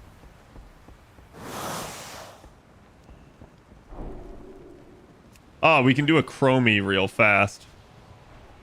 I knew you'd turn up eventually. Do not proceed. You will be eliminated. Do not proceed. You will I don't know if there's another quest that I can do faster than that. RuneScape, okay. I was gonna say, I have never played RuneScape. Though, to be fair, from everybody that I know that does play RuneScape, I get told don't play RuneScape because you're already too far behind. Because, like, I guess you just have to, like, sit there and constantly level, like, all of your fucking skills. And that shit takes years. Like, I'm sure it's fun. I'm sure that's why people do it. But I can also understand where it's like, yeah, it's like you're way too dated at that point. This might count as an anniversary quest if it's still here. It's not because I've already done it. Damn it. Yeah, it's got to be a chromie then. Thankfully, chromie queues are usually pretty fast. Yeah, you can see I am already, well, you can't see it because I'm blocking it, but I am already in a queue with 2 tanks, so it's just the healers that are necessary. Again, from the trading post, I'm going to get a really cool staff glam, which, don't get me wrong, I'm actually kind of partial to the staff glam I have. This is a stupidly simple one, but I have a really nice, like, enchantment on it, and it just matches the aesthetic of this set.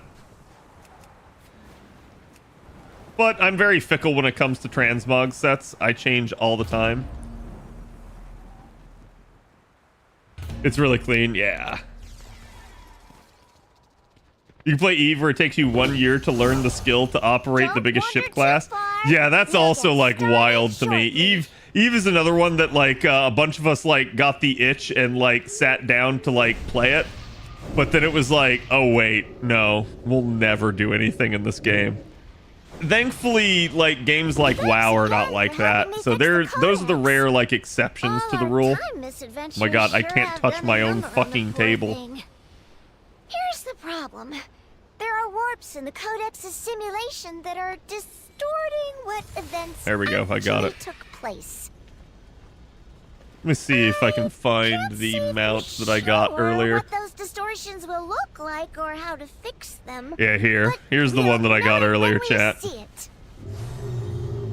I'll mark warped locations on your map. The Azure World Or Chiller. You can just follow me around. Let's not waste any time. Follow me, everyone. Hello, Fox. How's it going? How's live stream? It was pretty straightforward. They didn't do very much. Like, they just talked about the lotto and that was it. So they did remind everybody we got LB7 coming, but they didn't tease any new campaigns or anything. I missed the anniversary it was from. I got it as a drop, so I was very fortunate because it saved me like 5,000 of the tokens. Defeating them will calibrate the codex. I do not have a target. Oh, no, no, game. It is not ready yet. I'm gonna die. I'm sorry for this chat.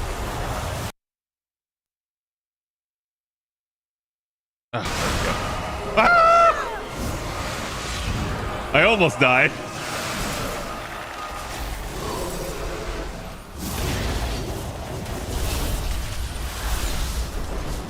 Oh my god. Oh, it still stunned me. Yeah, I might actually die. All because my stupid add-on was still open. I would have never taken half that damage if not. Annoying. It's okay though. Like, other than the monetary cost, there's no penalty or anything if you die in a Chromie run. I had a feeling that was gonna be the case. Yeah, it's... They were like, oh, you know, like, let's try to mess with their clairvoyance, but they didn't really mess with our clairvoyance at all. And I'm surprised that they didn't announce some of the, like, upcoming stuff, because, one, we know they're gonna do it, and two, they're not gonna have another live stream until LB7. So it's like, there's not gonna, there literally won't be another live stream until December. And it's like, huh. I'm kind of surprised that they, oh, there's still shit to kill. Holy crap. Man, these guys are slow. I require a target. Let's find the next I require a shrubbery. Whenever you're gonna do another community night, would love to join sometime. Yeah, it's no problem. We were actually supposed to do another community night this past Sunday, but we didn't like hype it at all, so we forgot to like basically put the word out there. And I was like, yeah, let's not do anything. So I gotta talk with Prophet because he's normally the one that like kind of comes up with the idea for that and like tries to like kind of be the host for it. So we'll see what we can come up with, but with the lotto it's going to be kind of difficult here in the short term, but we'll definitely be doing another one at some point.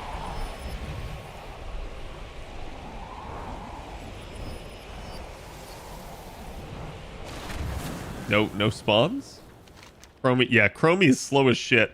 You literally go to the X on the map, she shows up and you kill a bunch of enemies here, and you have to do this 4 times, then you kill a boss at the end. But Chromie takes forever to actually arrive. So everybody just gets there first and just waits on her. Distortions are bad enough, but now they're all floating. Perhaps if you jump through them, they might come back down. I'll give you a boost. That item is still recharging. Boom, baby. Nuked it.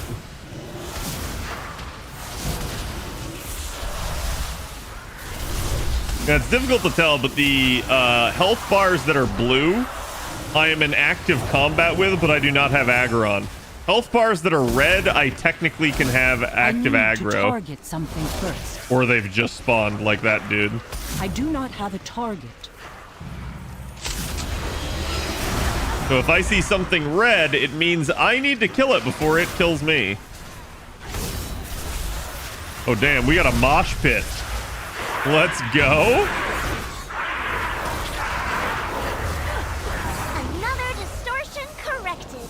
Follow me and we'll head to the next one. She's also on her feet and not flying. Chromie? No, Chromie flies. This is Chromie right here. Like Chromie's a dragon, so she just turns into a like gnome as like her humanoid form, which is low-key like that's what my race does, is the Drakthir. I'm also like a pseudo dragon, so like when I land you see me change out of this dragon form into my human form. Rituals are the worst. Disrupt them while I fix the codex. Then we can get out of here. Yeah, Chromie is one of the events that you can do for the anniversary, and it's interesting. There's it gives like a free set of, or like a free piece of gear, like the one time a day that you run it per character. However, only the very first time on like across your entire account will it actually give a good piece. The rest of the time it becomes like just some blue piece, which might be useful, but it's probably not if you're you know, been playing it in game for any amount of time.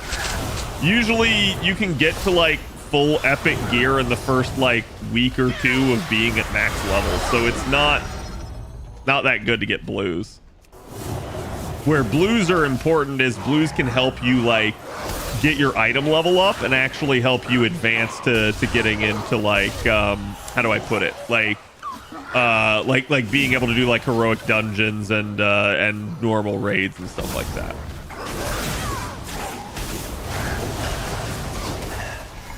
Your Visage, your human form, yeah. Which is funny because my evoker is almost always in Drakthir form because of the way that class works, but you know, like my mage here is a Drakthir, but almost is never in evoker form unless I'm flying.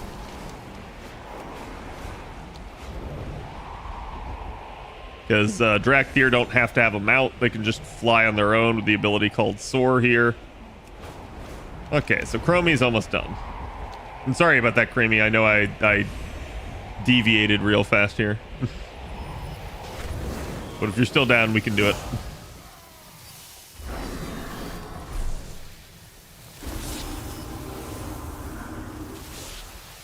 That can't be good. That's also really unsafe. Oh god, he's the worst one by far. Attitude. Be careful out there.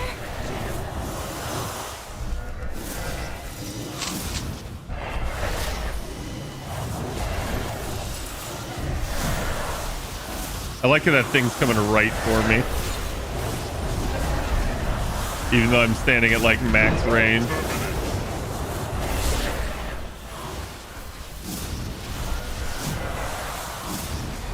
Who tells me I'm not supposed to stand on any of those things?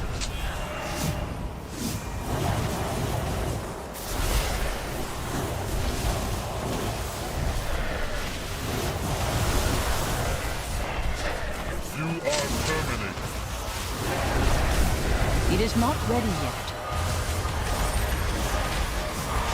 Okay, gonna refresh my cooldowns.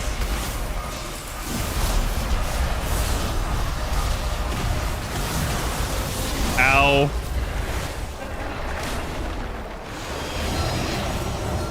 Gonna be glad I got a lock rock, I suspect.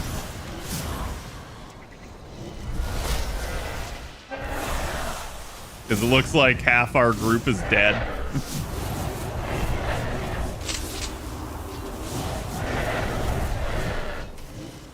Find it. I cannot use that item yet.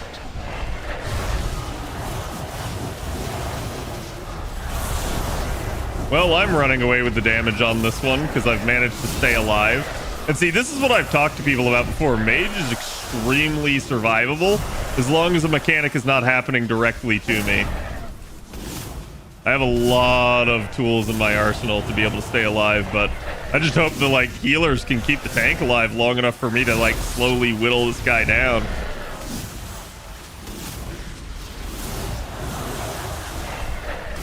Yeah, I heard Black Temple's back. I haven't done it, but... Ow.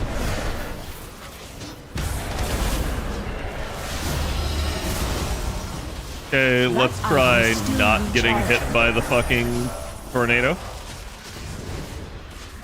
I don't know if he, like, leashes somewhere.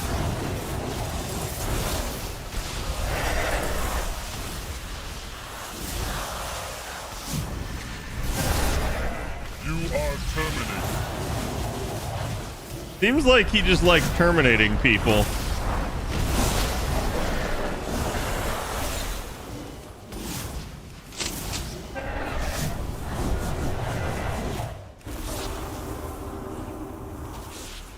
Oh my god, where are you going?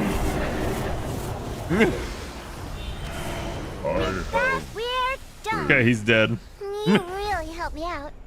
Bro just like skedaddled. I don't know if like the tank died or something and he switched targets, but like he just like yeeted himself off the cliff there. Send you back to the caverns of time whenever you're ready. Yeah, that's a Chromie run. It usually takes you like 5 to 10 minutes to do it. You do them like once per day and you get like this this coffer from it. and you can see it's like, oh, okay, I can get a good thing. Which thankfully the things you get from this are usually warbound. So there you go. I got 584 leather pants, so I'll go throw that in my like my bank, and then like if I get a leather using character up and leveled, I'll just immediately have epic pants on them. So it's kind of nice.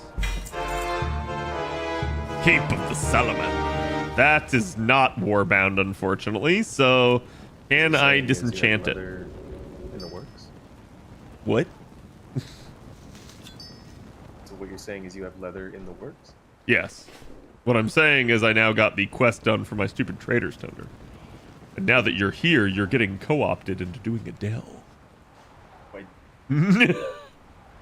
so trying to drag against several other people. Other sex stuff. Yes. You heard that. Y'all heard that. Because I don't think we have enough time to get into a Black Temple. That Black Temple's a fucking long run. Surprisingly, it's not. Yeah. Assembling the party, possibly, but going through it and actually like sitting That's got to be at least an hour. No. Most is 30. No way. Yeah, the time warp version is actually a lot easier. Hmm. Well, you want to do it? I can run it. I do need the shield for my warrior. Wait, I don't want to add a friend. I want to invite a friend. And he literally logged off. I'm trying to get warrior. Wait, so I got the extra Come see my trading wares. post stuff, but I don't wait, huh? Is it like not gonna immediately show up now. in the chest? Have you spent any already? Today, no. No, like in general since the month began. Yes. And that's why you have that amount remaining, because it's showing a total amount. No, that's not what I'm asking. I literally gained another 100. So I should be at 500. But it's not showing there, which means it should be in the chest, but it's not in the chest. So there should be another 100 because I just gained it, but it's not there. I don't know if it's like I need to log out or give it some time or something like that. They give it time. Yeah, that's probably what it is. Maybe you can only collect it once a day or something. Also, the quest for Black Temple Time Walking is actually automatically given to you upon entering the, if I remember correctly now. So effectively, if you never got the quest for Time Walking, like, hey, kill in Black Temple, didn't feel like going to Shatrath to go get it upon. Yeah, I was gonna say, I sometimes got that and I was like, oh damn, someone's being really nice and just sharing it immediately. Yeah, it just throws it in your face like, hey, here you go. Well, let's ask Creamy what he wants to do, because I don't know where he is. I think he needs the Boobian. Well, then he's gonna want to do the delve, probably.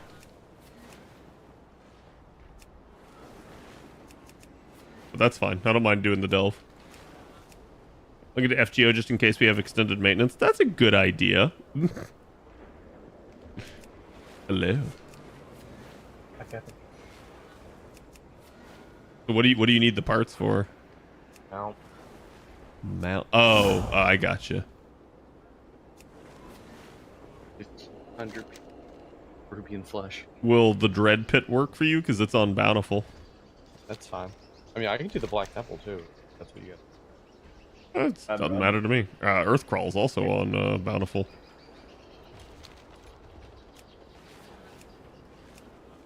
I leave it up to you guys. I can do either or. So.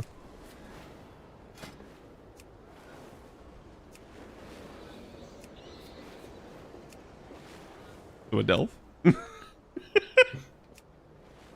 It's technically a transmogra. Those aren't the same words. I wouldn't mind doing Earth Crawl. Yeah, let's just go knock out an Earthcrawl real fast then. That'll get you at least some of it. Yeah, I'm at 113 and 1500. So close. 113. Is that the character you want to come on then, Ash, or do you want to like bring a different character? I'll join up.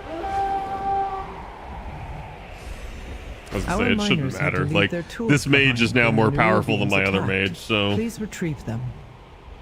I've gotten used to using this trinket, but man, is it fucking annoying. I did warn you. No, I know. I can handle it. It's just like... I wish I had a better trinket. It's that simple. One of those things where no matter how hard you try, you have to try to appreciate Sacred it flame more than guide you your could way, ever want friend. to have the trinket. I mean, I appreciate it because it was way better than the shit trinket that I had. It's just tedious and annoying. That's what I mean. Like it's tedious and annoying once you have it, so you have to just kind of bite down. Like as much as people want it, they have to bite down. Like, they have it, they have it.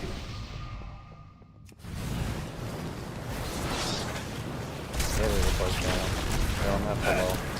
Burn, baby, burn.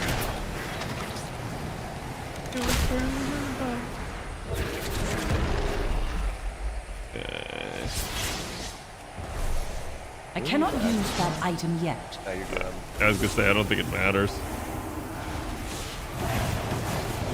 That item is still recharging.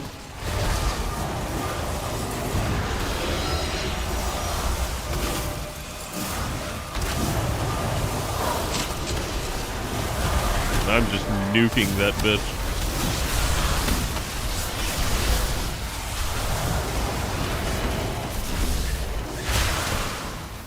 Like, at least with a use trinket, my nukes always hit hard. That is the upside to having a use trinket as opposed to the, like... the normal passive trinkets. So happy it's gonna be Friday tomorrow. I'm so ready for a weekend. Same. Oh, I got feared, damn it. My weekend already started. It is not ready yet.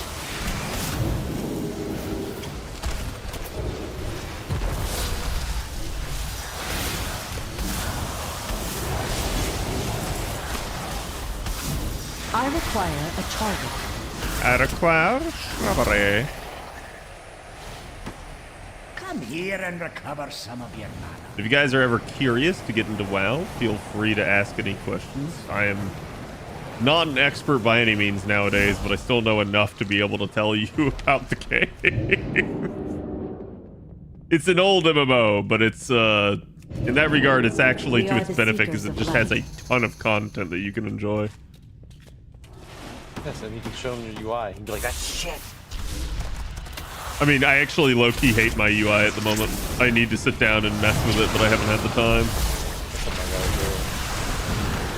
Because this plugin that I got, like, I'm just not used to weak auras and how it's set up right now. I need to target something first. Flesh. A cold undead flesh.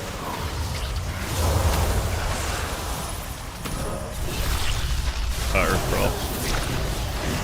I do not have a target. No. Perfect. I need to target something first. So many little... Plan to farm some mounts. I'm mount farming enjoyer. Probably at some point. Like, I've just been more focused on, like, advancing my characters to the most part. Because, like, I had to basically reset my main when I switched to my original mage.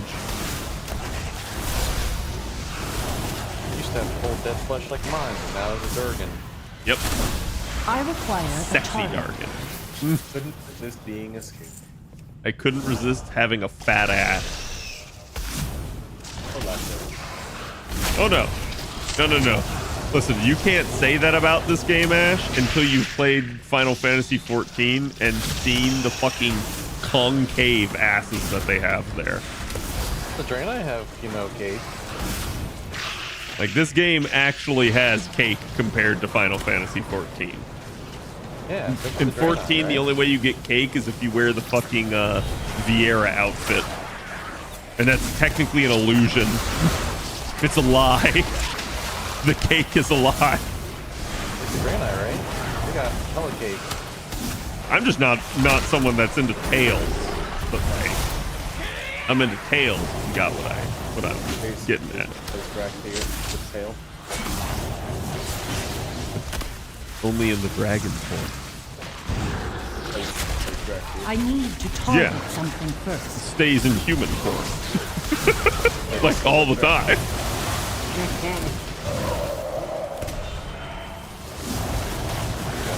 Listen here, good sir. I've seen your Skyrim mods. You know exactly what I'm talking about. Yes, you got no grounds to criticize me. They had bunny girls and cat girls at 14. How do you not give them cake? It's unfortunately, I guess, like Square Enix just wanted it to be really like kid friendly, and I don't like blame it for that. But I'm like, listen, chat, y'all remember growing up? You like cake. I'm more of a pie person, but bloody. I want you to realize that if we're talking euphemisms, that is so like opposite of what you actually are. So I mean, euphemism-wise, that's why I'm just confused at the moment because I'm like, huh? Euphemism-wise, like, I like pie better if I actually like the person. Otherwise, if I True. don't like the person, then you know. I'm awful. Oh yeah. He likes that chocolate cake. Funny you mentioned that. My buddy was telling me some stuff today at work. I was really hoping you said, "Oh, I tried it today," and I'd be like, "My man, no, you you disappoint me again. One of these days, you'll taste the forbidden fruit." I will not go. I would prefer you not taste it. Actually, I'm not going to that department of that store. You're going to the back department. You're going to the back. That item is still recharging. God, I love watching that burst go off now. It's creamy tested, it's creamy approved. You and my friend would get along like so well. Oh, I know I would. For different reasons, same department. I'm gonna let you think on that. Ash would just be standing there being like, ew. That's more like it. I think I know what you mean already. Yeah, he enjoys groceries. You don't, but you like. No. Yeah, I'm not a big fan of groceries. I really hope that chat understands none of this. For those people that are under the age of 25, they won't. Anyone above 25 will understand exactly what you're talking about. Okay, there's plenty of people that are over the age of 25 that don't know what the hell we're talking about. There's also plenty of people under that would. I didn't need to get off TikTok. Yeah, TikTok's the reason why I didn't know about these things. Okay. Yeah, okay. Okay, dude. That's cute. Okay. That's adorable. Oh! Almost fell off. I do not have a target. Falling off would not be good. Disco Inferno. Burn the spider people and give me their pieces so I can turn them into a giant mound. You got to I dodge. can ride. It is not ready yet.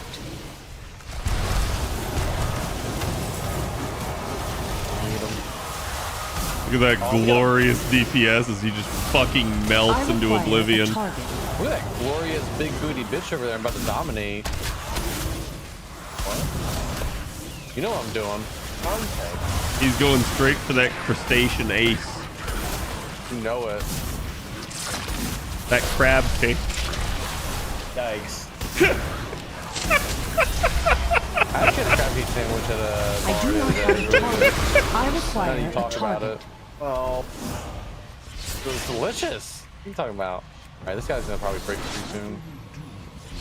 Serve his purpose. Ordering. I cannot use that Crab meat item sandwich. yet. Some of us have to work tomorrow. You live near a city, okay? You should have plenty of things. What do you mean near a city? He lives in a city. Look, I'm not trying to give away his position, okay? You know, we are live on the twitch.tv/Khadroth. I need to target something first. Make sure you hit that follow button. Sure. Subscribing. See some shameless shilling chat. How you guys want Colorado guys this time. No, we're nowhere really in San Diego, where San Diego, the city of whale penis. What? No, sorry, whale's vagina. There you go. Oh yeah, dork is the word for a whale penis. What? Thanks for reminding me. I know that was your intention. Also, domination. That item is still Go my pet, recharging. spear them all. Feeling your shriek of fear. Oh, that's you doing that. Okay, I was about to be like, oh shit.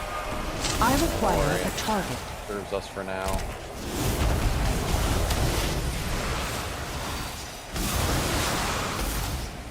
I do not have a target. Where's my pet? I'm gonna dismiss him.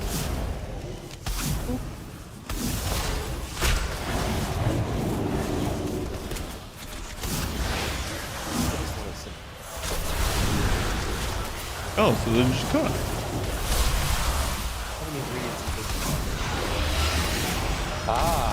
Grocery. Gotta go down to that Jamaican grocery store. What? What? Actually sounds pretty good, I'm not gonna lie. I'm going to go to the bakery. Not for this place. For cake? Uh-oh. Uh-oh. Uh-oh. That's not good. That's not good. That's not good. Okay, thank God. Here, I'm gonna live in this version because Yeah, sorry. More came than I thought would. I thought I was only gonna get one enemy, and I got like 3. Oh, now there's less because I need to target something first. Okay, I nuked that one.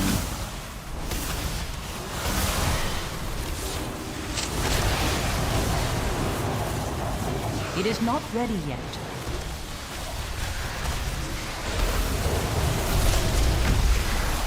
Peruvian slate lasher. What do you want?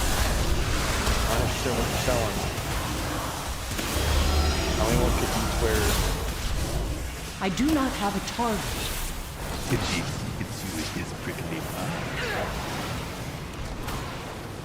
Oh, there's still one alive. Holy shit. Yes, I sir. require a target. Was one alive. Well, the good news is there's way less to clear on the next pack. The better news is taking their parts.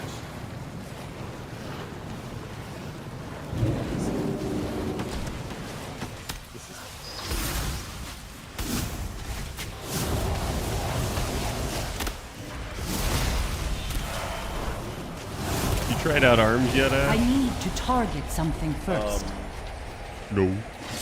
Entirely. No. I've opened the spec up, tried to set up talents, but then I got busy with Fury again because I literally found a adjustment to the build that puts me into the usual. I felt better about it.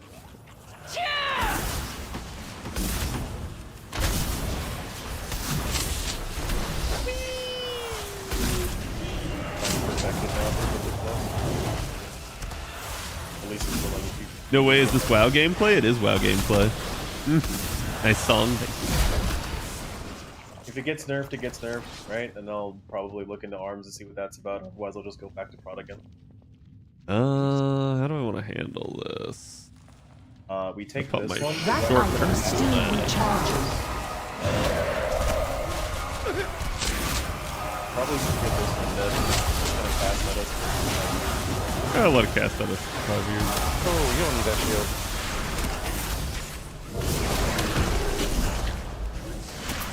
The other guy's gonna shield at us for 5 years and never fucking die. Nah, I can dispel it. I do not have a target. Okay, can you stop attacking me? For some reason, the dominatrix working in this one. Like permanently? Yeah, like I get to do it as soon as they come off cooldown. It's weird. If it was just like I need to target bugged, or maybe first. maybe it's been bugged every time, and like that one time it wasn't.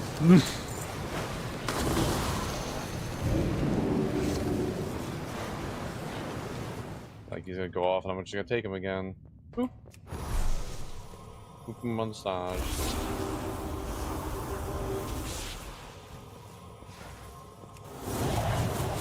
It is not ready yet. No, you don't. They'll be cold. Hell, they won't. If they start cold, I'm getting them. Well, then you better go there. You're gonna give cold fries. Keep on near me! Coming from front.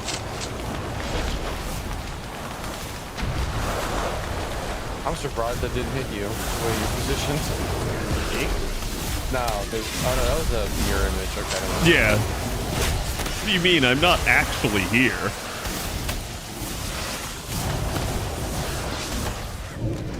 Alright, she ain't nearly as hard as she used to be. So that's because we're probably way geared now. Yep. Actually, haste is like at 22% for me now. Like, I require a target. My spells be slinging. Oh yeah, this guy's gonna come out. Oh, right. I cannot use that item yet. Oh, I didn't even haste us, did I? Oh. I mean, I hasted you and me, but... No. I mean, I didn't time warp us. No, I know. Yeah. No, I didn't realize. I thought you did. I haven't touched WoW since I actually played a bit back in 2010. How hard would it be to jump back in from scratch? Not hard at all. You can level really it's fast. actually like extremely easy at the moment. So, fun fact, Lemonade Master. If you want, we can give you a refer a friend code and we can get you even more rewards. Yeah, like I give it to you. No. I'm gonna give the refer a friend because you each have one. No, he's getting rewards off of mine. I'm getting nothing. Mine was Darty who decided I don't want to play. No, you gave it to Darty? I gave got a ring. Darty. Haste and I you don't- 3K versatility. We both get the rewards, but you should because I got the 6-month plan. If you've got 6 months, Yeah. and Darty gets the 1, then he should get. It's the not hard at rewards all, per month. Lemonade. Basically, right now you have like anniversary content, and that has time walking dungeons. So you're just Those gonna time get all the walking dungeons are rewards. I'm gonna get stupidly Jack fast Squat. and stupidly like easy. Like Guess let's go to low you can 30s literally percent level favorite. up from like 1 to 70 if you just spam the time walking dungeons in like a day. It's not that Chat knew hard. What I meant by that. And then the max level is 80, so like Those that know, know. you can kind of like probably in another day get to 80. So it'll take you about 2 days to level up all the way to Our max miners level. had to leave their tools And that's assuming behind you us don't when already the have someone Nerubians that's in attacked. progress. Please Points- retrieve them. Points told me. What? You know what? You're right. I forgot I have points. Points? What do you mean points? I have 14,000 points from this app. Cool. Okay, I only had like 2,600, which gets me like 2 sandwiches, but 10-inch sandwich. 10 inches of bread to meat in my mouth. For Wawa? Yeah. They have a reward system. If you get the like the cards Another and puzzle everything. to solve? Yeah, I never got the card. I Keep your probably eyes should. open. On The Azeroth, strawberries and cream the Dr. Pepper while you're at Pantheon it. sensed a Oh powerful my god, Yeah, this source game of just keeps corruption. giving me rings and To they keep protect being the world trash. soul, they sent us, the Keepers, Free to any lead size, the right? Titan-forged forces into battle. Oh yeah, I did a follower, Steve Echoes, and the first boss dropped an Arakar Sacrood, but it can't upgrade it. What do you mean by a follower? So like, if you go to the dungeon, there's an NPC that you can talk to where you just run the dungeon with NPCs, and it's like even easier than normal. And like, you still get rewards from it, but they're a lot lower. So that's what I did when you were like got on. Yeah. I was in a follower dungeon because there's a whole bunch of Nerubians in there, fresh for the picking. I have and many, the many harvesting. wares. And they got me like 100 limbs. How did I get in there actually? I've literally I got, gotten like, 2 of the 17. same damn ring. They are both poop.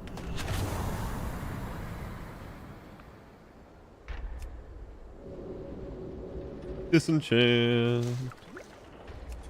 Nothing like just watching epics just get broken down in front of your eyes. Because they're just not worth.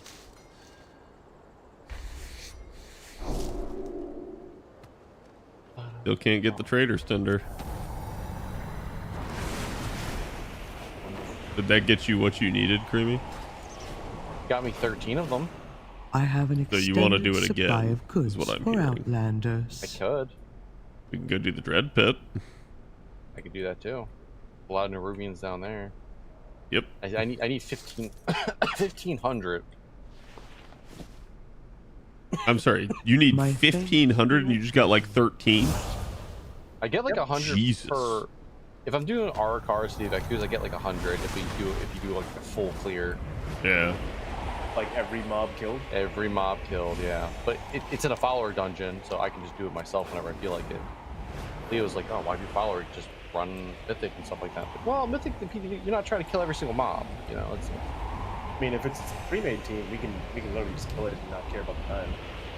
Yeah, I mean, I would care about the time. I mean, I wouldn't want to do it. Yeah, I have a city. That's not worth it. I do agree with Leo in that sense. Like, if you have the opportunity to do it in a group, just go ahead and do it, even if you don't do the full clear. But I guess it's set high enough that it's one of those things where they don't really want you to actually sit down and farm it. They want you to like do it over time, but I don't know. I mean, if you can repeatedly do the follower version of it, then you can just keep farming like 100 plus each time. I just wish it wasn't on my priest, because I can't just sit there and be like, bunga bunga, YOLO. Yeah. Pull everything. BD. That's the same thing with like me. Like, I can do tier 8 delves solo. I will beat them all, but the problem with that is it just takes a long time because I got to play keep away. If shit hits me, I die. Alright, I'm at the Dread Pit. Oh, shoot. Skittering Breach is also bountiful over in Hallowfall. I don't know if that would be better. I usually don't care about doing bountiful stuff at this point. I only do because I have the key. Yeah. I still have 2 keys, at least for the week. So to me, it's like if I'm gonna do the delve, it may as well be bountiful.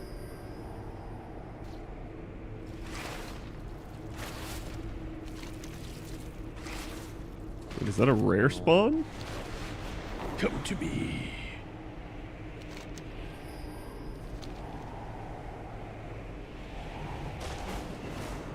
Which one are we going to? It's a Ringing Deep. Ah, the good old RD. And it is the Dread Pit, which is over on the east side. You gotta fly into a cave. I'll just go ahead and start it. I think this is the one I was doing yesterday. Yeah, it is.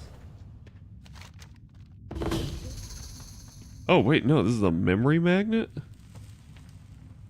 Wait, this is not the same variant as the one that I was doing before. The Dread. Yeah, the Dread Pit. It's all the way. Ashkahead or? Ringing Deeps. End of Ringing Deep.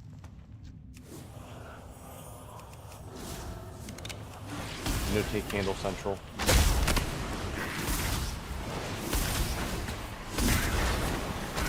I do not have a target. Yeah, right now you get about, like, I get about 45% extra XP, depending on how I do things. I do, like, the weekly quests on the character. I have 5 characters, I think, now. Warlock got to 70 today. But I keep running into very fun people that it is not ready yet. On Headless Horseman, or other people pulling in for I need to target Wait, wipe on Headless Horseman? That's impressive. It was twice too, and I even soulstone the tank. I was like, yeah, I'm gonna eat the deserter on this one.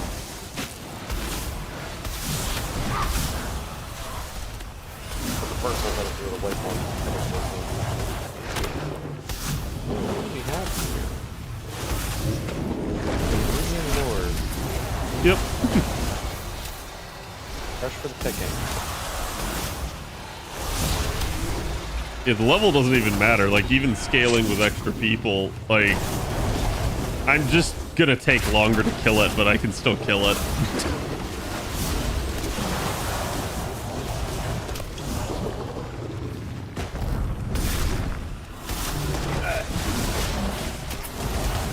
I've heard Ash. I You got require the Green Instruct mount off of LFR, or was it normal? normal. It was LFR, wasn't it? Normal. That was it. Speaking of which, you haven't killed this week, do you? Or no? I haven't done any of the raids yet, so when I need difficulty. I've only done LFR. I haven't even done LFR. I've been focusing on like Fashion and anniversary stuff. Depending on how long you stay up. I do not I'll have be a up. target. Well, I'm saying for the both of you, depending on how long you stay up. I mean, I could probably do it like tomorrow or something, but we will have Lotto, so. My mana is low. That being said, it'd probably be a less likely thing for weekend then. It's more well, depends. How many boxes do you estimate you'll? I don't have to go that hard. Like especially because wait, is this a 10-day or a 14-day chat? Do you guys remember? I think it's 10-day Lotto, but Gotta get the gems off these guys. They're laying around. Yep. We have to clear them. Like the ones over here. I cannot use that item yet. that's fine. I just had my nuke ready, so I was trying to take out Big Boy here.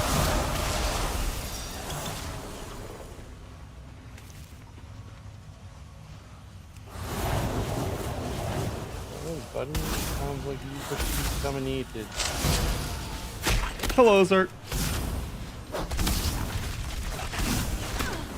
Most wonderful time of the year, yeah. I mean, it's nice to have something to do in FGO now, right? But like, that's kind of also the downside for me is that like I don't actually have that much that I have to do.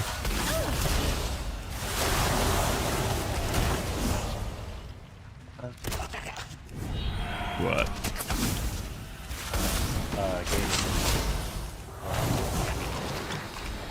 Which game?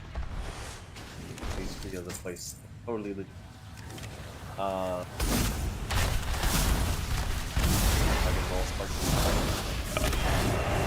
Which one's not available? Sparking? Oh, Bran's got your back. Oh yeah, because Xbox owns them now. Which is crazy, by the way. I'm telling you, it's gonna have negative repercussions for Call of Duty. It's unfortunately like, and I'm not like trying to get like too biased here, but I have noticed that like Microsoft talks a big talk, but they very frequently like just end up in the long term like messing up the studio. I need to target something first. Hit the bed like twice now. I don't hear anything about it besides, alright, if you're gonna screw the company, guess what? You're gonna stay under the boat. Get out of the way! Yeah. I'm on a boat. Hey, be I'm careful. on a boat, bitch. They'll never be using that move.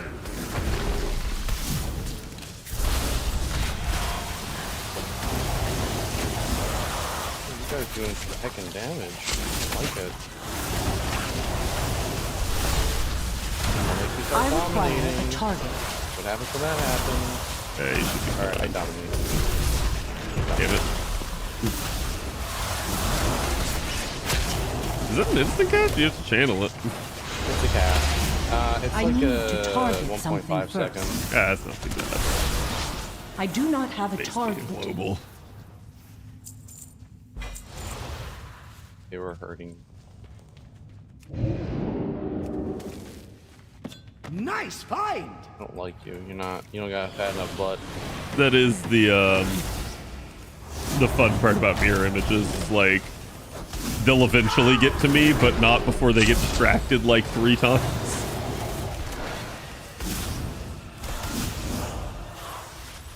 Like usually on a mage, and I was explaining this to chat the other day, like all you actually care about is like playing keep away. You're just trying to buy time, basically. I require a target.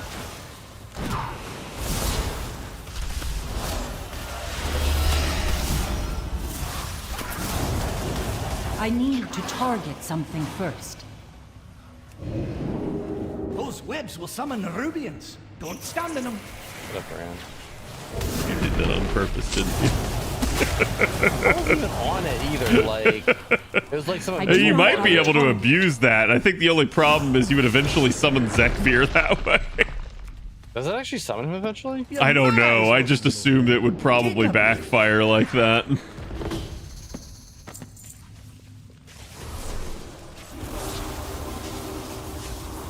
give me that I pad. cannot use that item yet. That item is still recharging.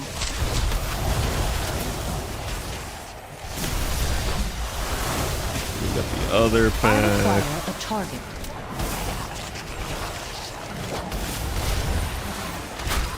I need to target something first.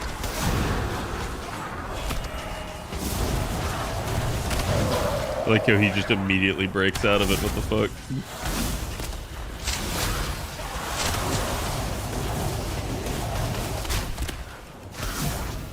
I need class gems urgently. I'm running low after 10-10-10 DO.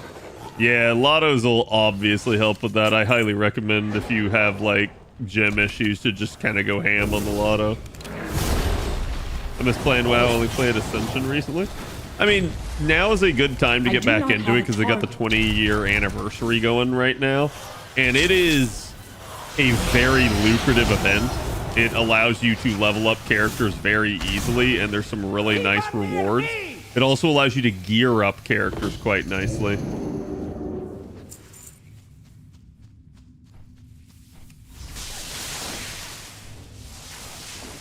Only Lotto's helped with. It is not ready yet. Yeah, I mean, they used to. They really should start alternating systems between statues and that to just constant gems.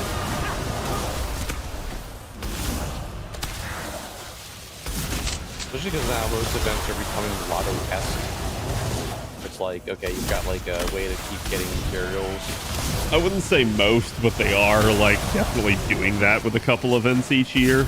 And I think they kind of did it a little bit this year on JP because they knew they were only going to run the one Lotto.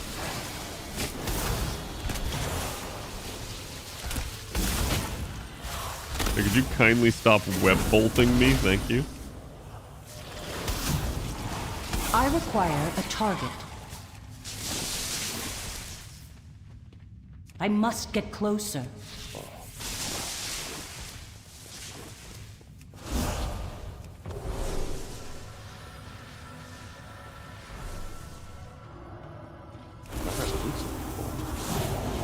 That item is still recharging.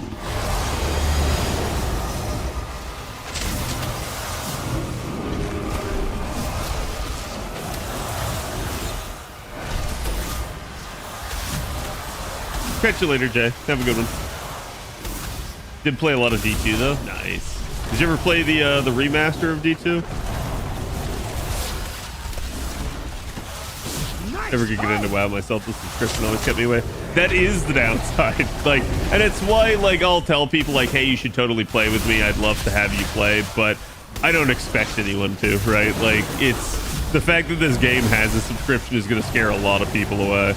However, I will say, because this game has a subscription, it's usually like you can hold it to a higher bar than most other MMOs, right? Like there's a lot of MMOs where they're kind of that free to play, but they're almost like free to play slop, as I like to refer to them, where they just like they're pretty bare bones. So it's like with WoW, it's like you have way too many dungeons and stuff to do, as opposed to like with other games where it's like, oh, there's like one or two or something like that.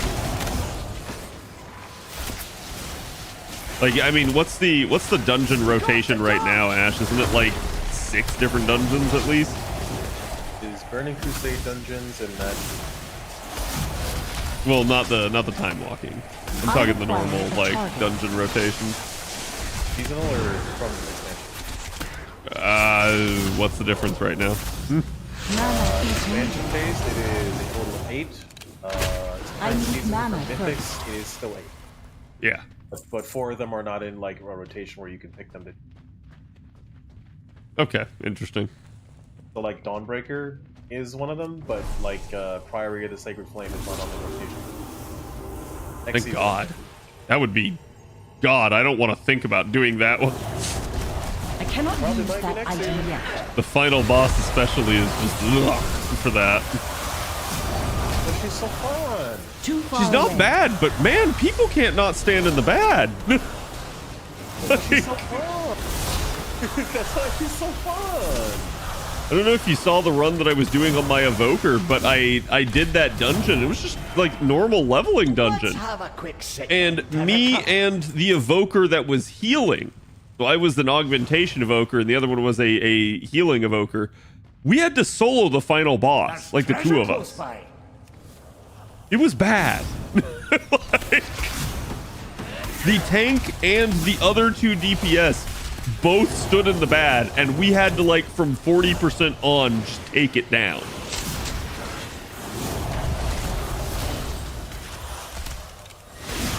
Still playing it these days, copium for the update stuff. Have you ever tried out Path of the Exile? Because Path of the Exile is more like D2, like as, you know, as opposed to like D3 and D4 have kind of been a little bit of a departure. But PoE is apparently coming out with a second one as well. So there's a lot of people I know that are hyped for that. Yep, I'm probably one of those people, and some of my older coworkers also are into it.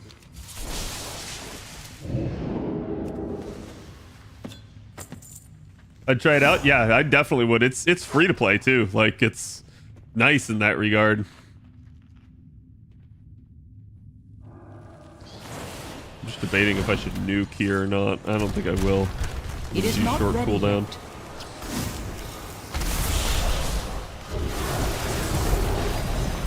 PoE 2 early access is $30. Oh, that's fine. Yeah, I'm talking more just PoE, right? Like, definitely give PoE a try out and see if you like it. And if you like that, you'll definitely be excited for PoE 2.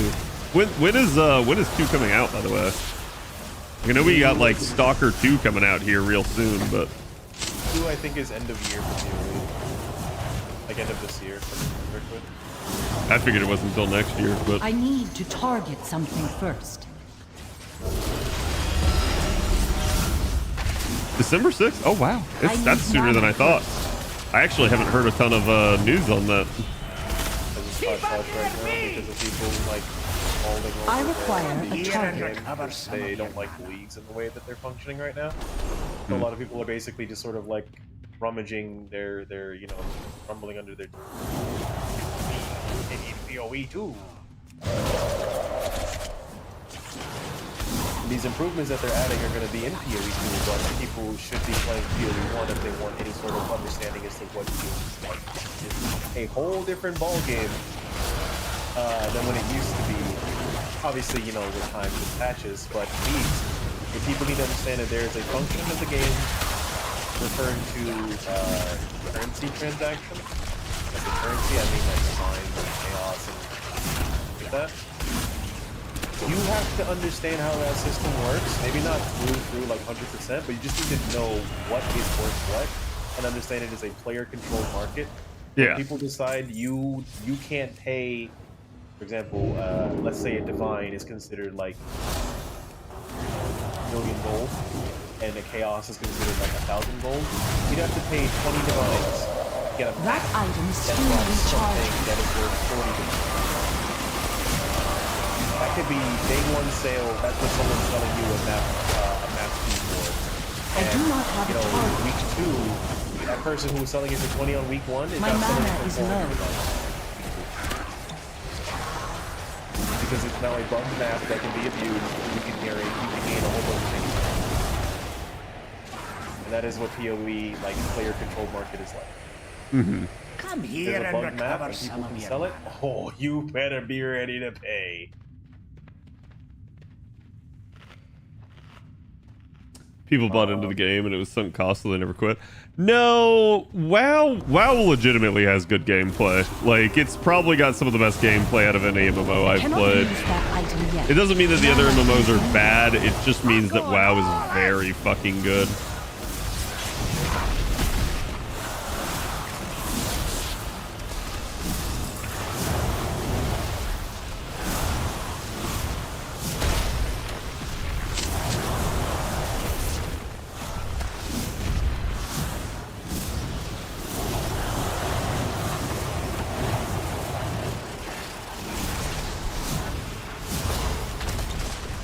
down there.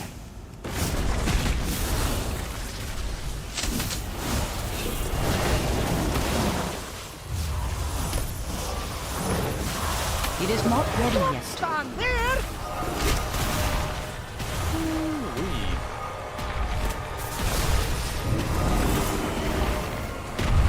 Yeah, he kind of hurts.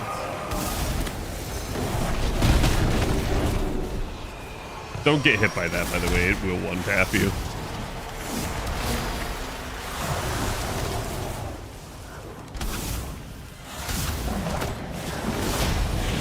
Jesus. I thought the lag was going to kill me and that was going to go off. Come here and recover some of your mana. Alright, that at least gets me 2 610 slots for this week as well, so... Or not 610, 616.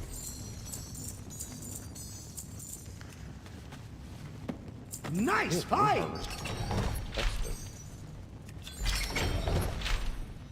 Yep. Pants. Oh, they're indestructible pants. Cherish those.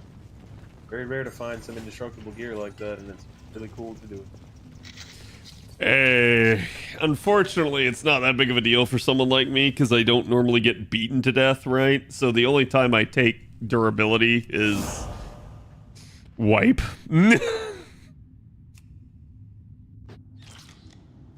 Like, usually it's like I just get one shot through everything at that point. I'm not sitting there like a tank that constantly has, like, hits going into them. I'll drop a portal up top outside.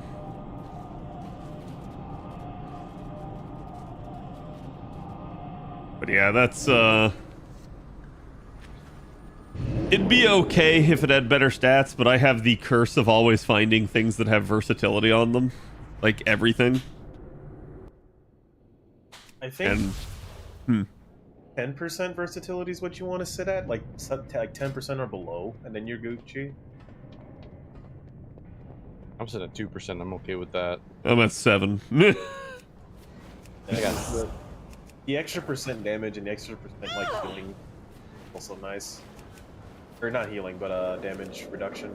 Yeah, it's just like I said. Like, yeah, it's one thing if I'm getting health checked by a fight, but that's usually not the issue for me. Not at this point anymore. Like, it would be if I stepped into like high level mythics or like mythic raid, but no, I mean I could probably not get health checked on anything below like at least like a mythic 9 or 10. I think I'd be fine for, like, health wise, but after that, Have you started your Mythic Plus? I haven't this week, but I mean, like, last week we went up to what? Like, did we do a 7? I don't remember. I think we didn't do the 7. I think the highest we did was like a 5 or a 6.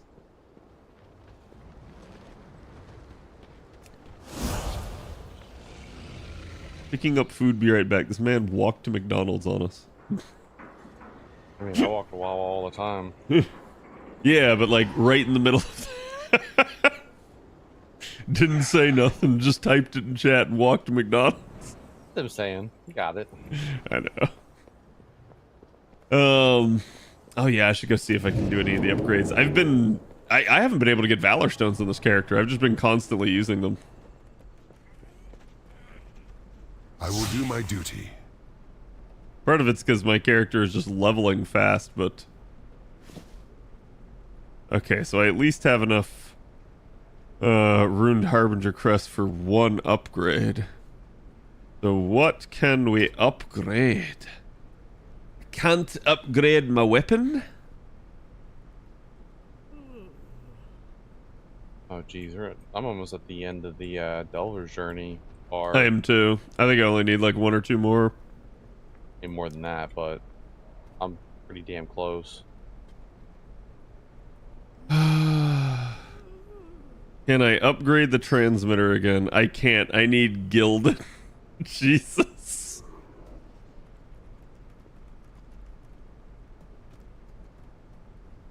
Which is like only in like Mythic. Yeah, I don't like how they did that system. I think that system, it cock blocks you from upgrading. Yes, I can upgrade my neck, but my neck is... I actually kind of need to replace this neck because it's got speed itemization on it. And while that's fine for my mobility, it is not good for my damage in the slightest. Crit, versatility, and speed, so that neck is blah. It's just, it's so high item level that I was like, well, fuck it. Could certainly upgrade my boots, but I don't know that I care. Do I have my 4-slot bonus? I do.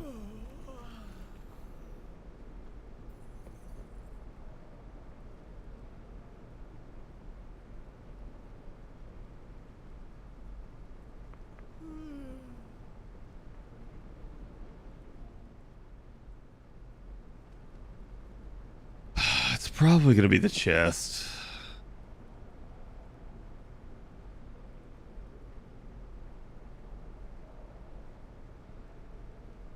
Yeah.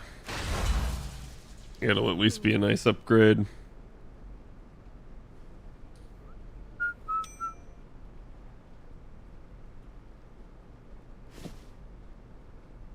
I feel like the delves don't give you enough, like again, you're doing a tier 8 delve right there and you still don't get like anything out of it really, right? Like, oh, you got like 2 crests out of it. And I guess it's because you can spam them, but I'm like, shit, they take longer than a dungeon to do most of the time. Yep, that's why people do mythics. You can do them at 2, 3, and above, or sorry, 2 and above, and you can spam it all you want, so long as somebody has a key, and you can still get crest from it.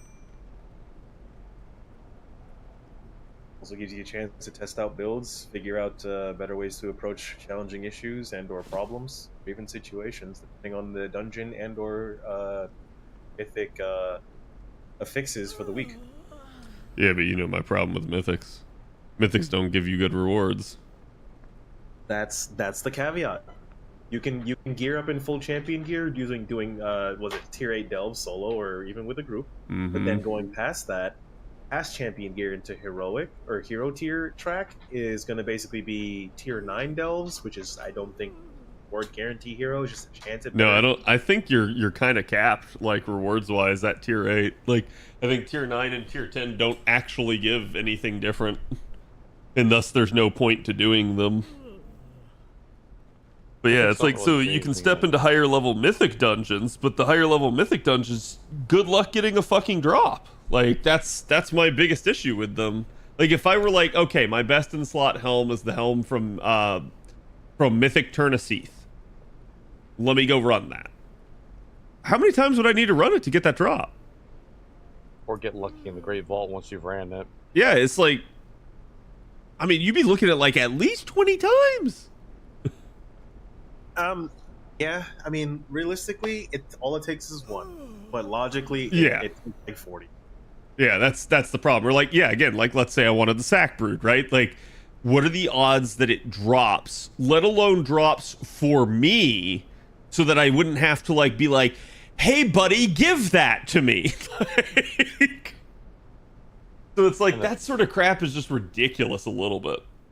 Also, the sack brood's a problem because everybody wants the sack Yeah. brood. I mean, that's the way trinkets always are, though. Like they've been that way since fucking like classic. Yeah. We'll never forget like people sitting there and arguing over loot, and it's like, oh, a staff dropped, and the hunter's like, I need that, and you're like, no, you fucking don't. So it's like you just had stupid loot decisions on behalf of Blizzard, and that was always kind of a problem. But all right, chat, we're gonna wrap it up here. Again, don't forget we got maintenance. In fact, it may have already started. I didn't even check, but we should be having the lotto tomorrow. So get ready, get your stuff set up if you have the opportunity. It did start. Okay. So again, get your ducks in a row, clean out your account if you hadn't already, set up your parties. Make sure you run everything the one time for the clear reward, and go. In the meantime, let me see who's on.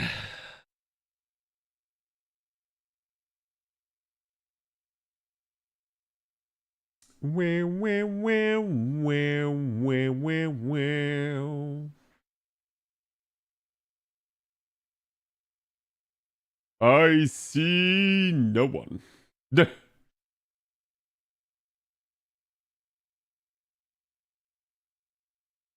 All right, chat. We'll just end the stream. I will see you guys tomorrow. Have a good one. Thank you guys for watching. And again, have a good evening.